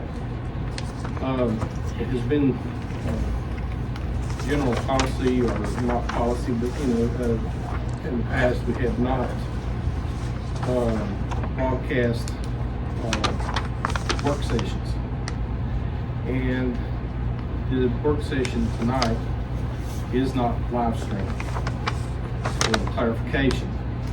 And there was some question about a Zoom link for the meeting. That Zoom link was made as part of an accommodation for a presenter, which related to the redistricting option. It's one of the persons that was on the Board of Elections. Should there be any questions that this member would need to answer, regarding, that the board might have questions. And that accommodation was for a medical purpose, for the reason that this individual could not be here. So that was the reason for the Zoom link. If in the future, there's not a lot of good things that come out of COVID, but maybe the live streaming of the meetings, which I think is a great thing for people to actively view and participate and gain information about their local government. But in some future meeting, it may be the board's pleasure to go ahead and agree to or decide to live stream work sessions. At this time, it's not been a norm for us to do that. So, in speaking to that, go ahead and talk, discussion regarding the Baywood project discussion. Before we do that, Mr. Chair, I would point out that we did live stream our budget work session at the school board. Yeah, okay. I just want to remind you in case you forget. But like I said, if it's the board's pleasure at any opportunity, some meeting in the future that we decide, that's our wish. Of course, there's no state mandate that the meetings be broadcast. But as I said, we try to do that to allow people to have an opportunity to be made aware of what was going on. Okay, we'll go ahead to the Baywood project discussion. Staff. Mr. Chairman, I want to say before we start that I'm honored to serve the people of Grayson County. Take that very seriously. And I am a person of the highest integrity, and I've always been known for that, and it's never been questioned before. As instructed by the board, I went back to the contractor and said, no more increases. 1.5 million is the cutoff point. You need to give me what you can give me for 1.5 million. We're not gonna pay 1 cent more than that. So they took a couple of days, they came back to us.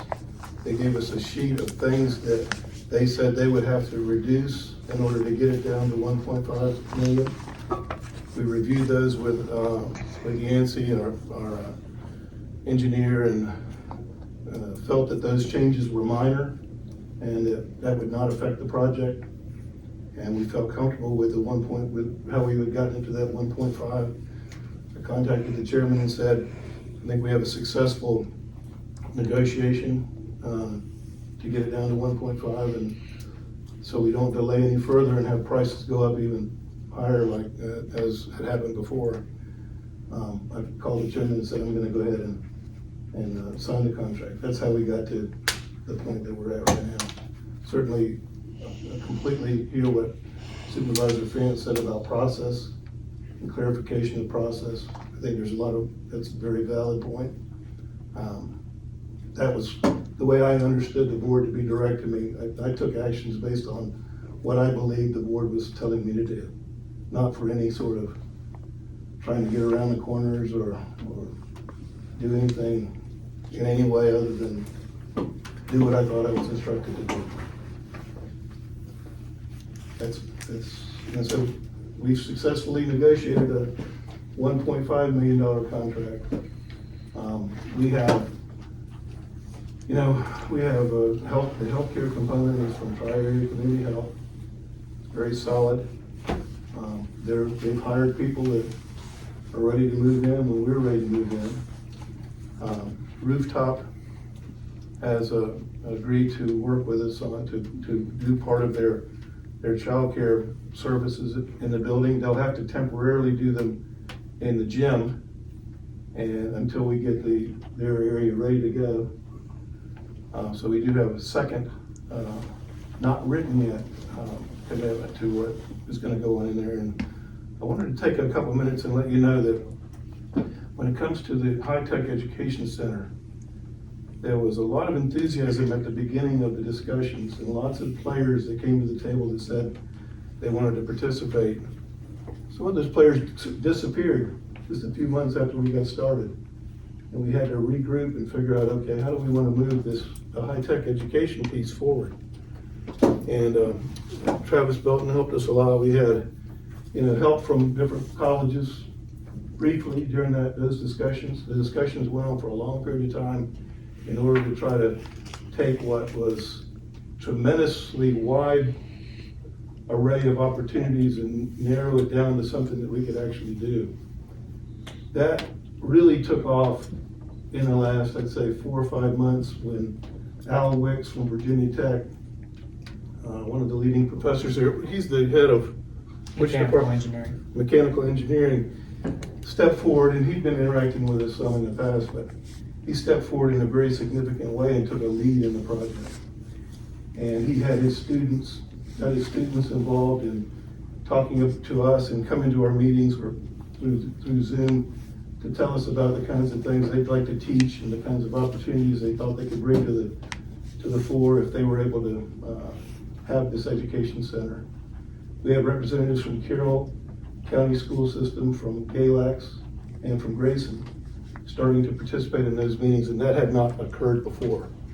So the High-Tech Education Center is not ready to be operational, but it is, in the history of its development, it's at the highest point that it's been at. It's got momentum now, primarily because of Virginia Tech stepping in and saying, we want that there, we want to make it happen, and we're very supportive of it. I just thought it was important to give you a little update on what's happened. And the whole effort is an effort really to, we got an empty building. We don't want to have another empty building sort of fall into disarray. We at first were talking about the High-Tech Education Center, and then we said, well, it's only going to take a part of the building. How do we make sure that whatever we do in there is going to make at least a significant part of the building functional? And the high-tech, the healthcare people had already been working with us out in Grant, and we've been talking to them about putting an FQHC, a federally qualified health center, in Independence. So we had a lot of contact with them. The rooftop got a grant from the United Way for, what is it, $100,000? In order to do, can you give them a brief description of what they do, what they're doing with that? It's called a mixed delivery, so it's a combination of preschool and daycare for 3 and 4 year olds. And they have shown a real strong interest in getting into that building. Very much so. So much, go ahead. I'm sorry. No, that's you guys. So much so that if they don't have space, they will have to discontinue the program and definitely not expand it, but there's a possibility they may not continue it because of space issues. So I certainly think that there's this discussion that we've had all around this contract points out that we need to have much more clear voting and actions that we take to make sure we don't run into things like this in the future. Certainly learn our lesson on making that happen. Where we stand right now, is that there's a contract signed for $1.5 million. My opinion is those 3 things are really all that we need to be doing in the school right now, unless we want to look at future opportunities to maybe partner with the school system and see if some of the additional space can be used to help the school. I think we've got high-tech, we've got childcare, and we've got healthcare. Why not look at doing something in partnership with the schools and the other programs? We still have a significant part of the building that will be left that can be addressed down the road. I don't think that necessarily going to the next phase is so urgent, but there are lots of things happening in our county that demand our attention. But I think these 3 things that we've got rolling are worth the investment. And I'm looking for the board to endorse that $1.5 million contract that has been signed, so we can move forward and get those 3 components up and going. That's really all I have to say. Mr. Chair. I know doing integrity out, beating that around a little bit. But,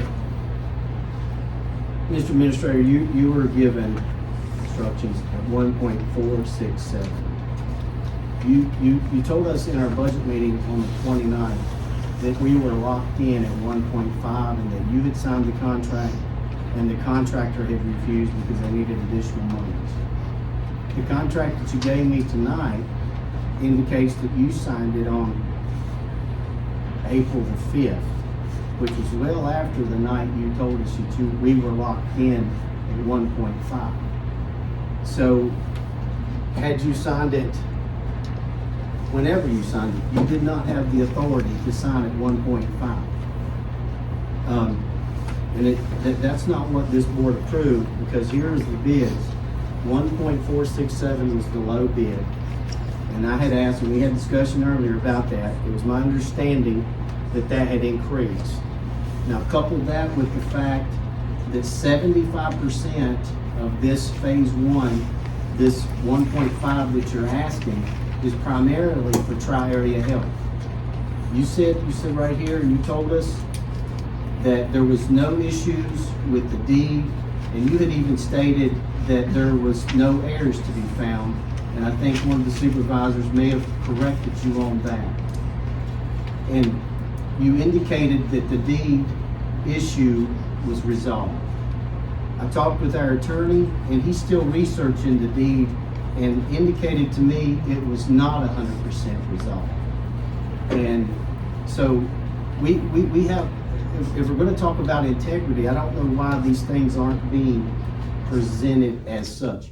Now, having said all that, I guess my question is, after you told us we were locked in and you had already signed, it looks like you a week later actually signed the agreement. And that would have been a good out at that time to get the accurate number at 1.467. So I don't know at which point you were being honest with us. Was it now or was it then? I have to say, I really do not know what you're talking about. I'd like to read what actually happened that caused me to move forward with the contract, if that's okay, Mr. Chairman. Yes, sir. Mr. Ivy said, "This is where I think you do your job." And pointing to me, "The board has asked you to move forward with phase one. I think it's time for you to go sit at the contractor's desk and tell them, this is our deal. We're not going back every 7 days or every 38 days to the board and rehash it. You and Mitch, or whoever you want to take to the contractor, needs to say, this is what my board has directed me to do. This is what you agreed to do it for. You can't micromanage this project with the community or the board. That's why you are in place to negotiate what the board has agreed on. Good luck. Go see if you can facilitate what the board approved to do, regardless of whether it's 1.4 or 1.5. Figure out how we can move forward to phase one." Mr. Anderson said, "I hope in this next meeting you can tell us where the additional funds are coming from." Mr. Ivy said, "Hope we'd be successful with the contractor. The board agreed 4-1 to move forward with phase one, and you need to figure out how to move forward." Mr. Hash noted consensus. Mr. Anderson said, "Consider ramifications if it's put off, and put efforts towards bigger priorities so that also can be part of the consideration." Mr. Ivy said, "The board has already approved to move forward with phase one." Mr. Anderson said, "Can't move forward if they can't do it or won't sign." Right now the board, Mr. Hash said, "Right now the board has acted on to the budget work session." That's what I. So you're reading from the minutes that we have not yet approved. It's not been verbatim written out, because there's a lot of interpretation there, because Mr. Ivy made a comment 1.4 or whatever it is, because you guys were sitting here telling us we had already approved 1.5. So I can see how Mr. Ivy would think there was some confusion there, because you guys are saying we already approved the 1.5, when in fact we had not. And so there again, I think I don't know, but I realize you sit on the board of directors for Tri-Area Health. And I feel like you are advocating more for Tri-Area Health than you are the citizens of this county and the taxpayers. And I think that is an issue. And this contract that you signed was not approved by this board. Mr. Adams. That's the reason I wanted to table the minutes, is to have this discussion, and it sounds like I was being mean in that. I wasn't trying to be mean, but it's just, we can't keep coming back and saying they want another $50,000, they want another $80,000. Just go to them and tell them what the board agreed. And there was some confusion on whether or not the $35,000 had already been approved. I wasn't at the last meeting, and we were all sitting around here looking at Robert's Rules of Order to figure out if we could have a vote that night. And instead of sitting here with none of us knowing the answer, what we had in front of us was a 4-to-1 approval to move forward with phase 1. At the confusing part, whether it was 4.67 or it was 1.5. But from listening to those minutes, it sounds like whether it's 4. And I think the confusion is that we feel like we need to vote on any additional spending on the project. The signature on the contract was a week after our meeting. And so Mr. Shepley went and did what I asked him to do, no teeth, but is to go negotiate to get phase 1 going, because it was a 4-to-1 vote to move forward with the project. I think the project has been poorly managed up to this point, because there are so many questions that we've all had. And it was our first or second meeting on the board where we took this up. And I was under the impression that the former board had worked on this for several years, and I certainly didn't want to throw a wrench in the plans of a project that had been vetted. And it sounds by all accounts to my ears that it would be a benefit to the county to have something done like that in Baywood. I'm still in support of the project. I just think that if we're going to move forward with it, it has to be managed better and more transparent, so we don't continue to have these issues. And that's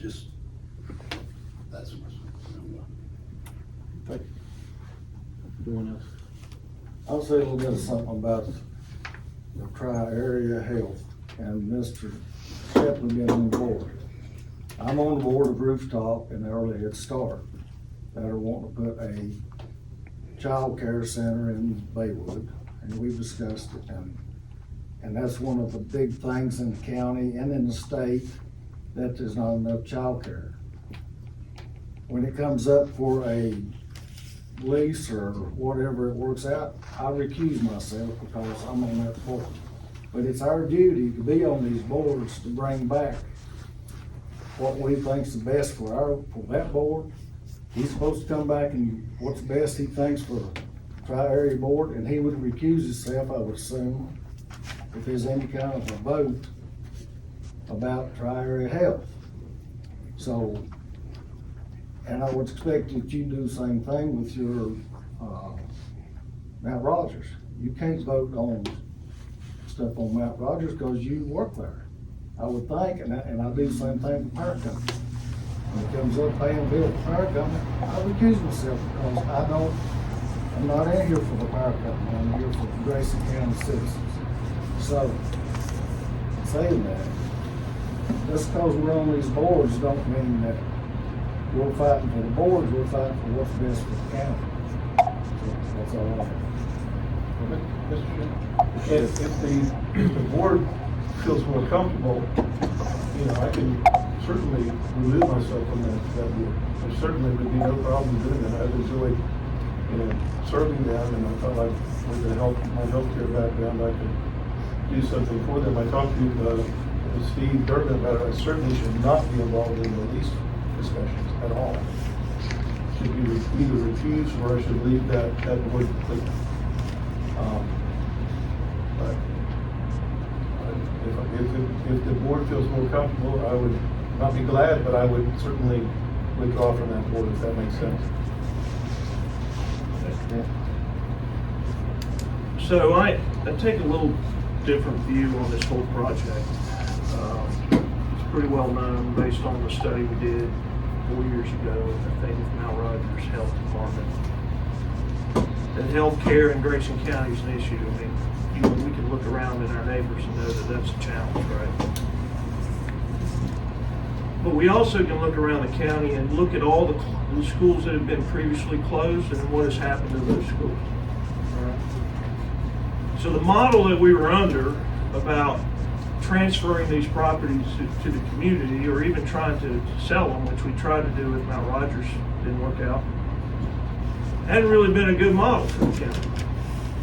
So from a strategic standpoint, given the location of this facility and the acreage it sits on, knowing the challenges that the public school has with infrastructure, I see it as an opportunity to preserve strategic flexibility for the county going forward. Whether you put a healthcare facility in there or a child care facility, the fact that we're preserving strategic flexibility for the county at a relatively small amount of money compared to what a new school costs, I think makes a lot of sense. I concur with Supervisor Ivy. I've expressed the same thing to Mr. Shepley, that the project hasn't been managed the way probably it should have. You know, it was a building looking for a project, all right?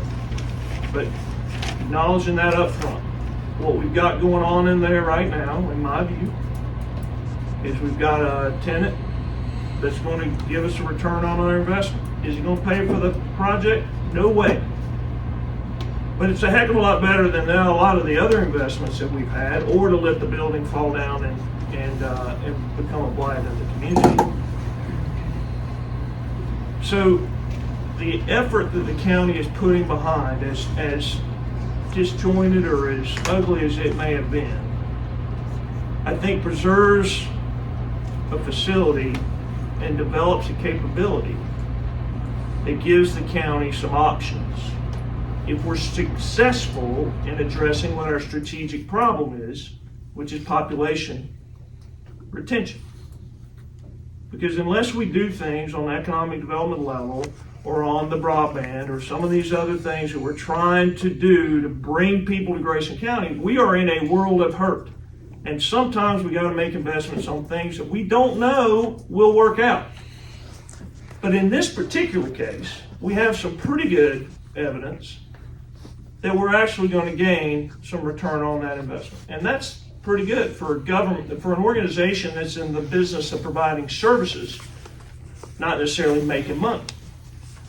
But we do have to be judicious with the public funds. We're funding this with the people's money. So I'm in support of the project. I'm in support of the $35K to get phase one going, because I was in support of phase one at the beginning. But we've got to, I think, take the long view when it comes to some of these things. And is this in the best interest of the county? I think it is. And so that's kind of where I stand. Thank you, Mr. Chair.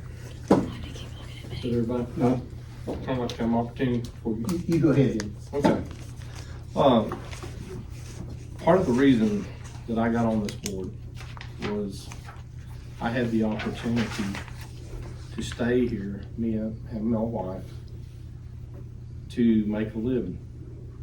Both of us were in public service, and that's kind of a gimme that each locality, there's jobs that, positions that are needed. But as far as retaining,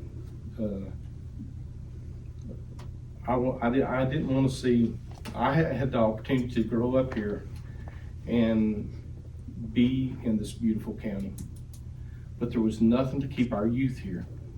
And part of that exodus of our youth was my son and his family. So they looked to areas such as Montgomery County and different places which have growth, that are doing something, that their workforce is, there's all kinds of jobs and positions to be held, but we have to rethink what opportunities we are going to be able to provide for our youth. The idea of this technology center is very appealing to me because I seen at Crossroads when Mode was located over there, it doesn't really appear to me that it took a very big space. I know they did an expansion at their plant, but any kind of technology center and the type they work, you know, with the equipment didn't appear to take that big of a complex. Complexes that we could probably in our industrial park or wherever would be able to create, but we had to develop a workforce with the technology and the skills that our youth could make good livings at and could stay here. So I feel it's a very worthwhile project. No, I didn't take part in a lot of the conversations and with the committee and the stuff that was a meeting on it, but from what I was understanding and the thought of being able to take another school building that was going into decay, the blight in our communities that is caused, these school buildings, once they're abandoned, they were community centers. So if we have the potential to retain these buildings, recreate them and whatever, in any of the other buildings that, ideas that we can come up with to keep them from, just dilapidating. I think, we have to look at those opportunities and try to develop them. And I am very much in support of this project. So does everyone, okay. Back to Mr. Anderson. All right. Well, first thing I'd like to hit on is the transparency that was mentioned, because there has not been transparency. The very first meeting, we were gonna have what you guys call the project manager, project planner come. He was called off of that meeting. He came to the next meeting with the architect, and they raised some issues and questions I still have not got answered. Because we're at 1.5 million. Even at 1.5 million, we're still not at the parking lot issue, which is the old estimate. I'm sure it's gone up like everything else, but it was up to 600,000. I just looked at that, and it's in the documents that you guys provided a few months ago. So that's one thing I'd like to say. And the other thing, with regard to the last meeting, I think when you and I were at odds, project planner had planned on coming and talk to us in closed session about the project. So complete lack of transparency on some of these things. Now let me address the child care, because there again, I think we're getting some smoke and mirrors because everybody's being taunted with child care. We all need child care. We want child care. We know that's a great need in this county.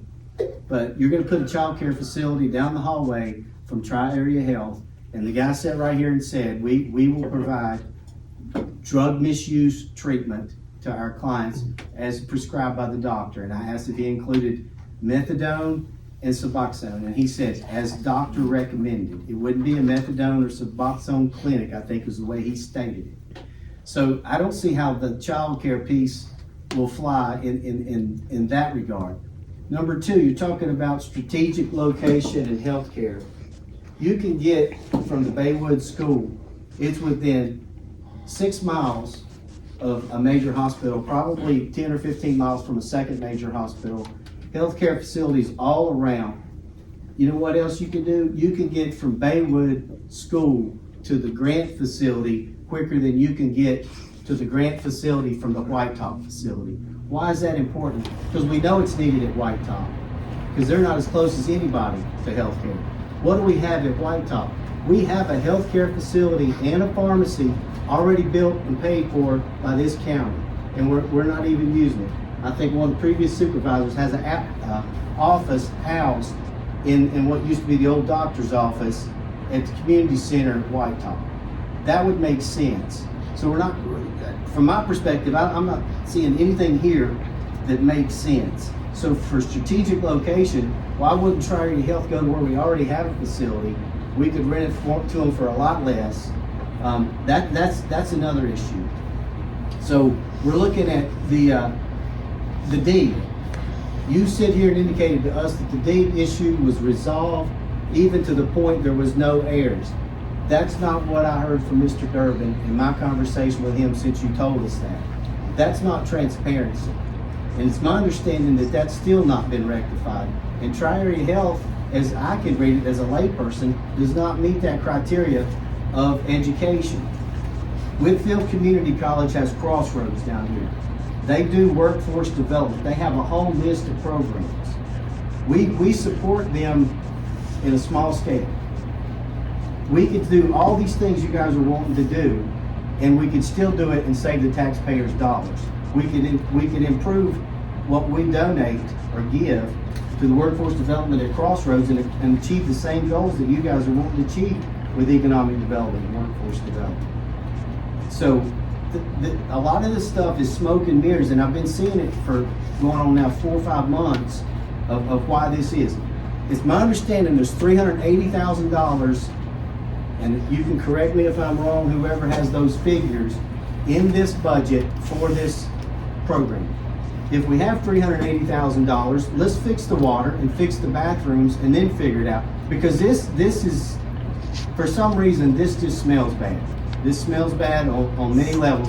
And I'm referring because of the transparency and obviously there was a colluded effort here to figure out how you were going to address the 1.5. I stood there by the door while you guys were talking. I heard part of your conversation. So transparency is a good word, and I'm glad someone brought that up. But to move forward with this is a great disservice to our citizens.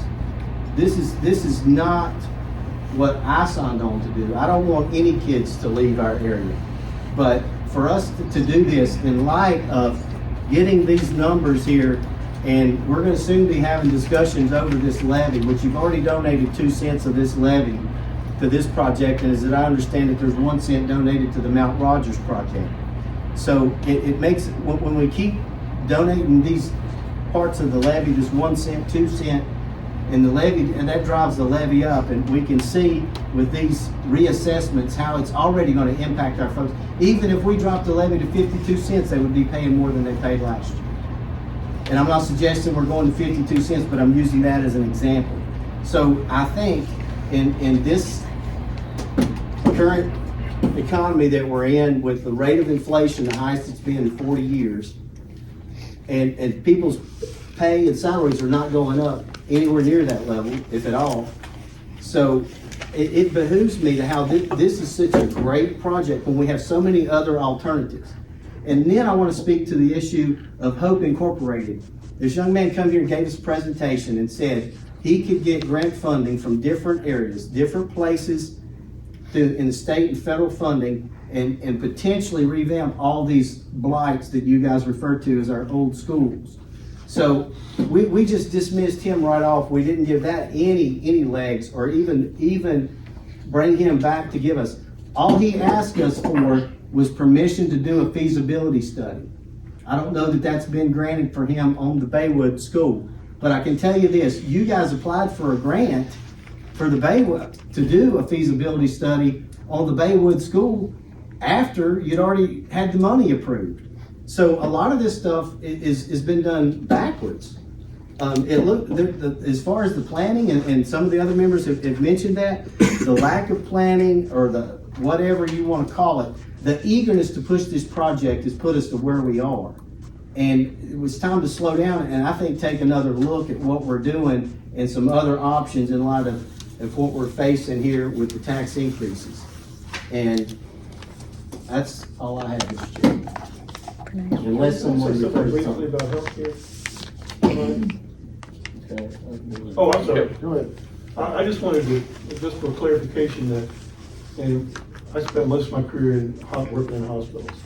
And hospitals a few years ago realized that they needed to find some way, some sort of system that could see the patients that didn't need to come into the emergency room. The reason for that is in the emergency room, the people that work there are more highly paid than most of the other staff in a hospital. The reason that they are is because they don't know what's going to come in the door. It could be a heart attack, could be someone's been in a car accident, they've been shot, they have no idea what they're going to get.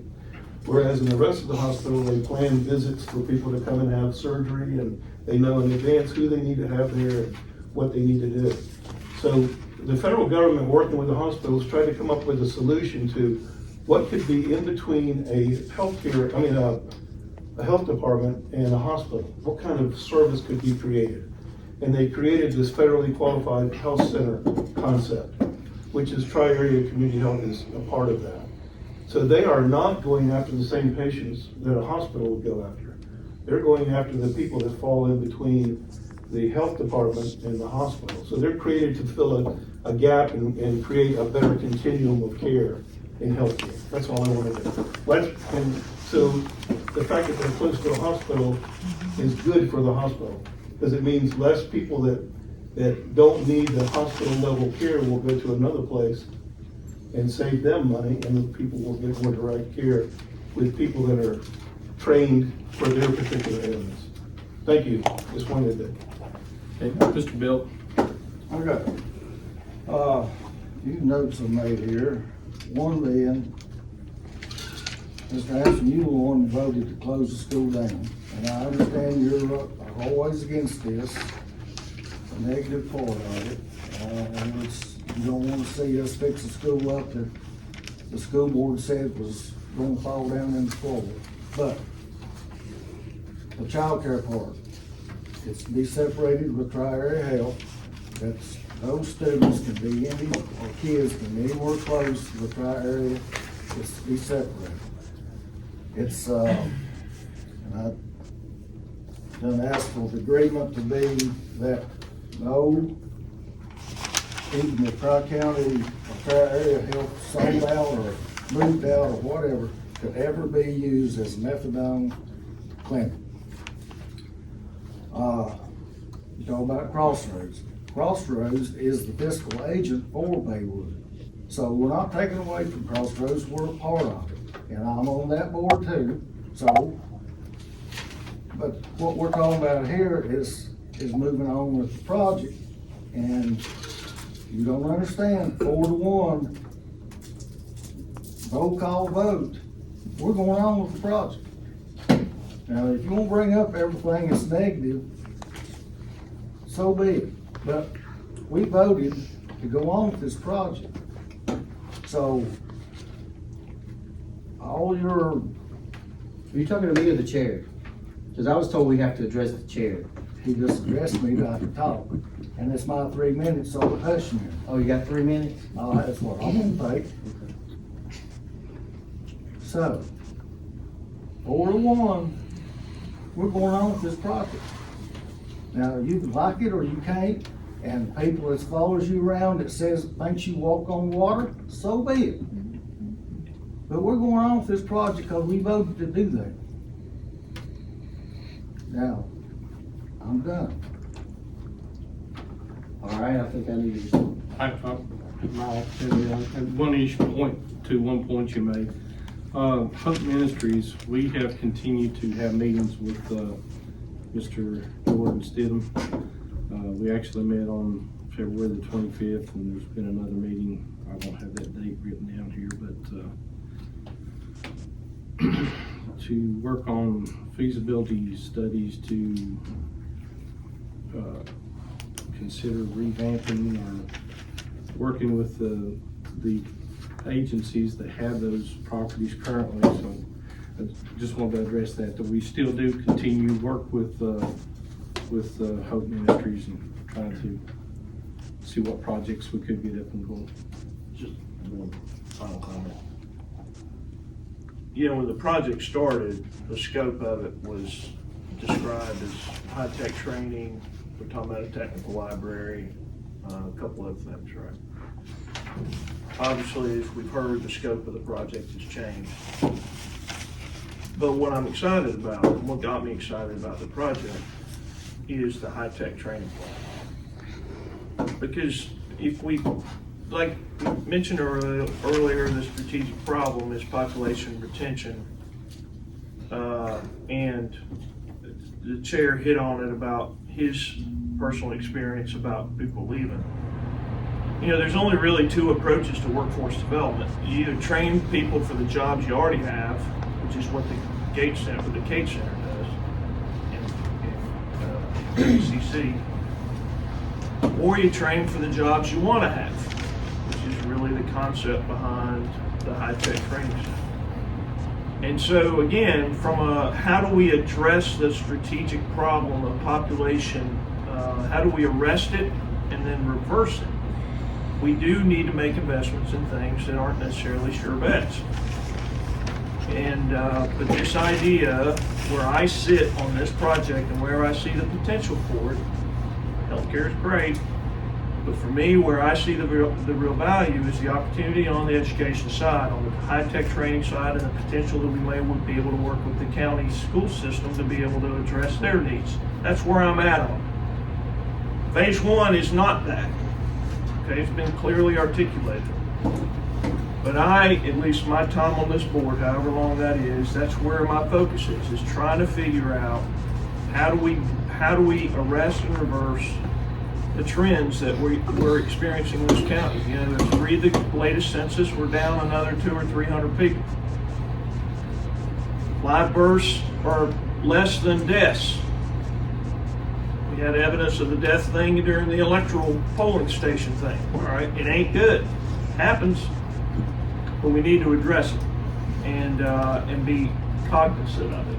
And so that's kind of what excites me about the opportunity here. This project and other projects that we're trying to do is that they're tailored towards the strategic problem, which is our population loss. So, thanks, Mr. Great. So, I had a conversation with Crossroads Workforce Development, and I asked if they had been involved in your meetings, been part of these discussions, and they had not. So there again is some more smoke and mirrors, and I don't understand why, if this is such a great project, why everything has to be smoke and mirrors. We don't have, the three-phase wiring has never been answered. I've been asking that question. Consideration for the parking lots never been addressed. These are additional monies. This is going to be more and more and more. Also, as Mr. Shepley noted in the last meeting, I asked where the additional millions coming from, and I said the additional, based on what we were being told that night, it would have been the additional $1,085,000. And I'm going to guess that you don't have that for a presentation for me, or do you? Because it's my understanding that was coming from the fund balance, when it's, in essence, is oftentimes referred to as our savings account. And I think we were at 1.22% in the fund balance, which amounts to, the way I understand it, to be a little less than 2 months. So now we're gonna dig into that, and then when we have a levy discussion here in a couple of months, we're gonna hear people say, well, 2009 we had to borrow money to pay the bills because the levy was too low. Well, I've not heard any discussions in the whole budget season as we've talked about cuts or trying to be more efficient. All I've heard is more spending, more revenue, more spending, and more revenue. And I don't see how that benefits our people, because we know we live in an economically deprived area, especially on the western end, where we have a healthcare facility with no one in it. We have a pharmacy with no one in it. No discussion about helping those folks out with that healthcare facility. Rather, we're having a discussion about libraries and community centers, which we already have a community center in White Top. It makes no sense at all economically. We can do these same things in a different way and save our taxpayers. We can do workforce development. We can do trainings for Moog or whoever that wants to do those. We can do those with Crossroads, who already is established. We have a Case Center down here we could invest in and do night classes. We have a facility that you're going to hear some discussion about, the debt service on the school at Highlands. That school's not to capacity, could be maximized, utilized for workforce economic development. We're not hearing any of those discussions. And the lack of transparency and the backrooms deals and the closed door meetings and whatever you want to call it, it's from my perspective, in layman's terms, it's shady. There's something amiss here. I don't know what it is, the sense of urgency to put our taxpayers' dollars on this project so fast in this time that we live in. And then the fact that we have a contract here that was signed, and I don't care who told you could sign it, it wasn't voted on. The 1.5 million was not voted on, and you can go back and look at the audio, the video, and y'all can twist the minutes or manipulate the conversations as you will, but that wasn't what was said, and that's not transparency. Guess what? I'm the chairman of Crossroads Institute. So I don't know who you talked to that said they wasn't involved, but we've been involved ever since the idea come up to put a technical center in Bailey. So maybe it's me you should be talking to instead of whoever. Maybe it's a Facebook person. I don't know, but that's not right. Yeah.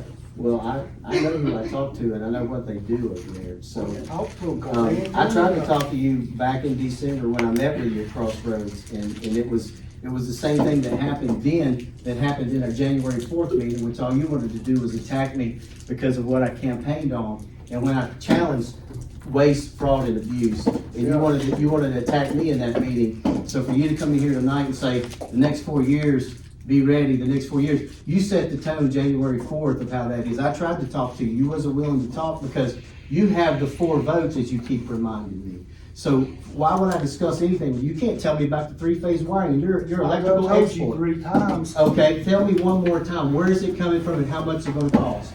We don't know how much it's gonna cost. It's gonna come from 58. When we need it. We don't need 3-phase power now. Single-phase power is what they need. Now, if they get bigger, if they put x-ray machines, whatever, then they'll need 3-phase power. The architect said right here and said that his estimate did not include the exterior wiring, and for that building to operate, it would need 3-phase wiring for the HVAC and everything else. And you being electrical expert would know better, and you're doing smoke and mirrors once again. That has to smoke and mirrors. Yeah. Now, that's what you campaigned on, that this whole board and previous board was a bunch of crooks. That is not true. Never said that. You smoke and mirrors, what's that? I believe it now. I didn't say it then, and I'm not saying the entire board. We've come to the point that I think we've sidetracked off of the Baywood project enough to where we're going into personal attacks. If there's any more discussion strictly related to the Baywood, then unless there is a motion for any kind of action, I'll consider this subject covered, and we will move on to budget workshop, which we have a considerable amount of work to do. Mr. Chair, I think we need a vote authorizing an additional $35,000, which covers the distance between the 1.467 and the 1.5 million that he signed the contract with. Okay. Is there? So I make a motion to authorize an additional $35K, not to exceed 1.5 million for phase 1 of the Baywood project. Okay. I have a motion on the floor. Do I have a second? Second. I thought you were gonna accuse yourself. And we have a second. More, I think we pretty well discussed it out. Well, not exactly, because he says it covers, what it covered is his budget. Because he signed the contract that he didn't have the authority to sign at 1.5 billion. And that's what this is about. That's what your meeting before the meeting was about, is covering his butt. And I think this warrants someone other than me looking into it, and that's all I have to say. Well, there was a considerable amount of catching up that on my part. I don't know what all you think we discussed, or, but there was not a quorum, so that's a new point. Okay, so that, any other discussion? Mr. Chairman, I know I can't talk during the work discussion, No. but afterwards, then I can have a conversation with anybody that wants to listen. All right, so we have a closing discussion. I move for roll call vote. Mr. Anderson? No. Mr. Fan? Yes. Mr. Ivey? Yes. Mr. Bill? Yes. I also aye. All right, next on to budget workshop.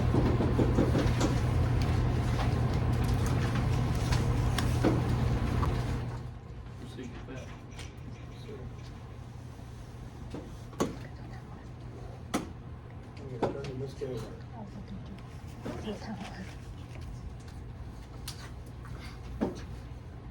I'm gonna stand up and put some water in this. Anybody else want water?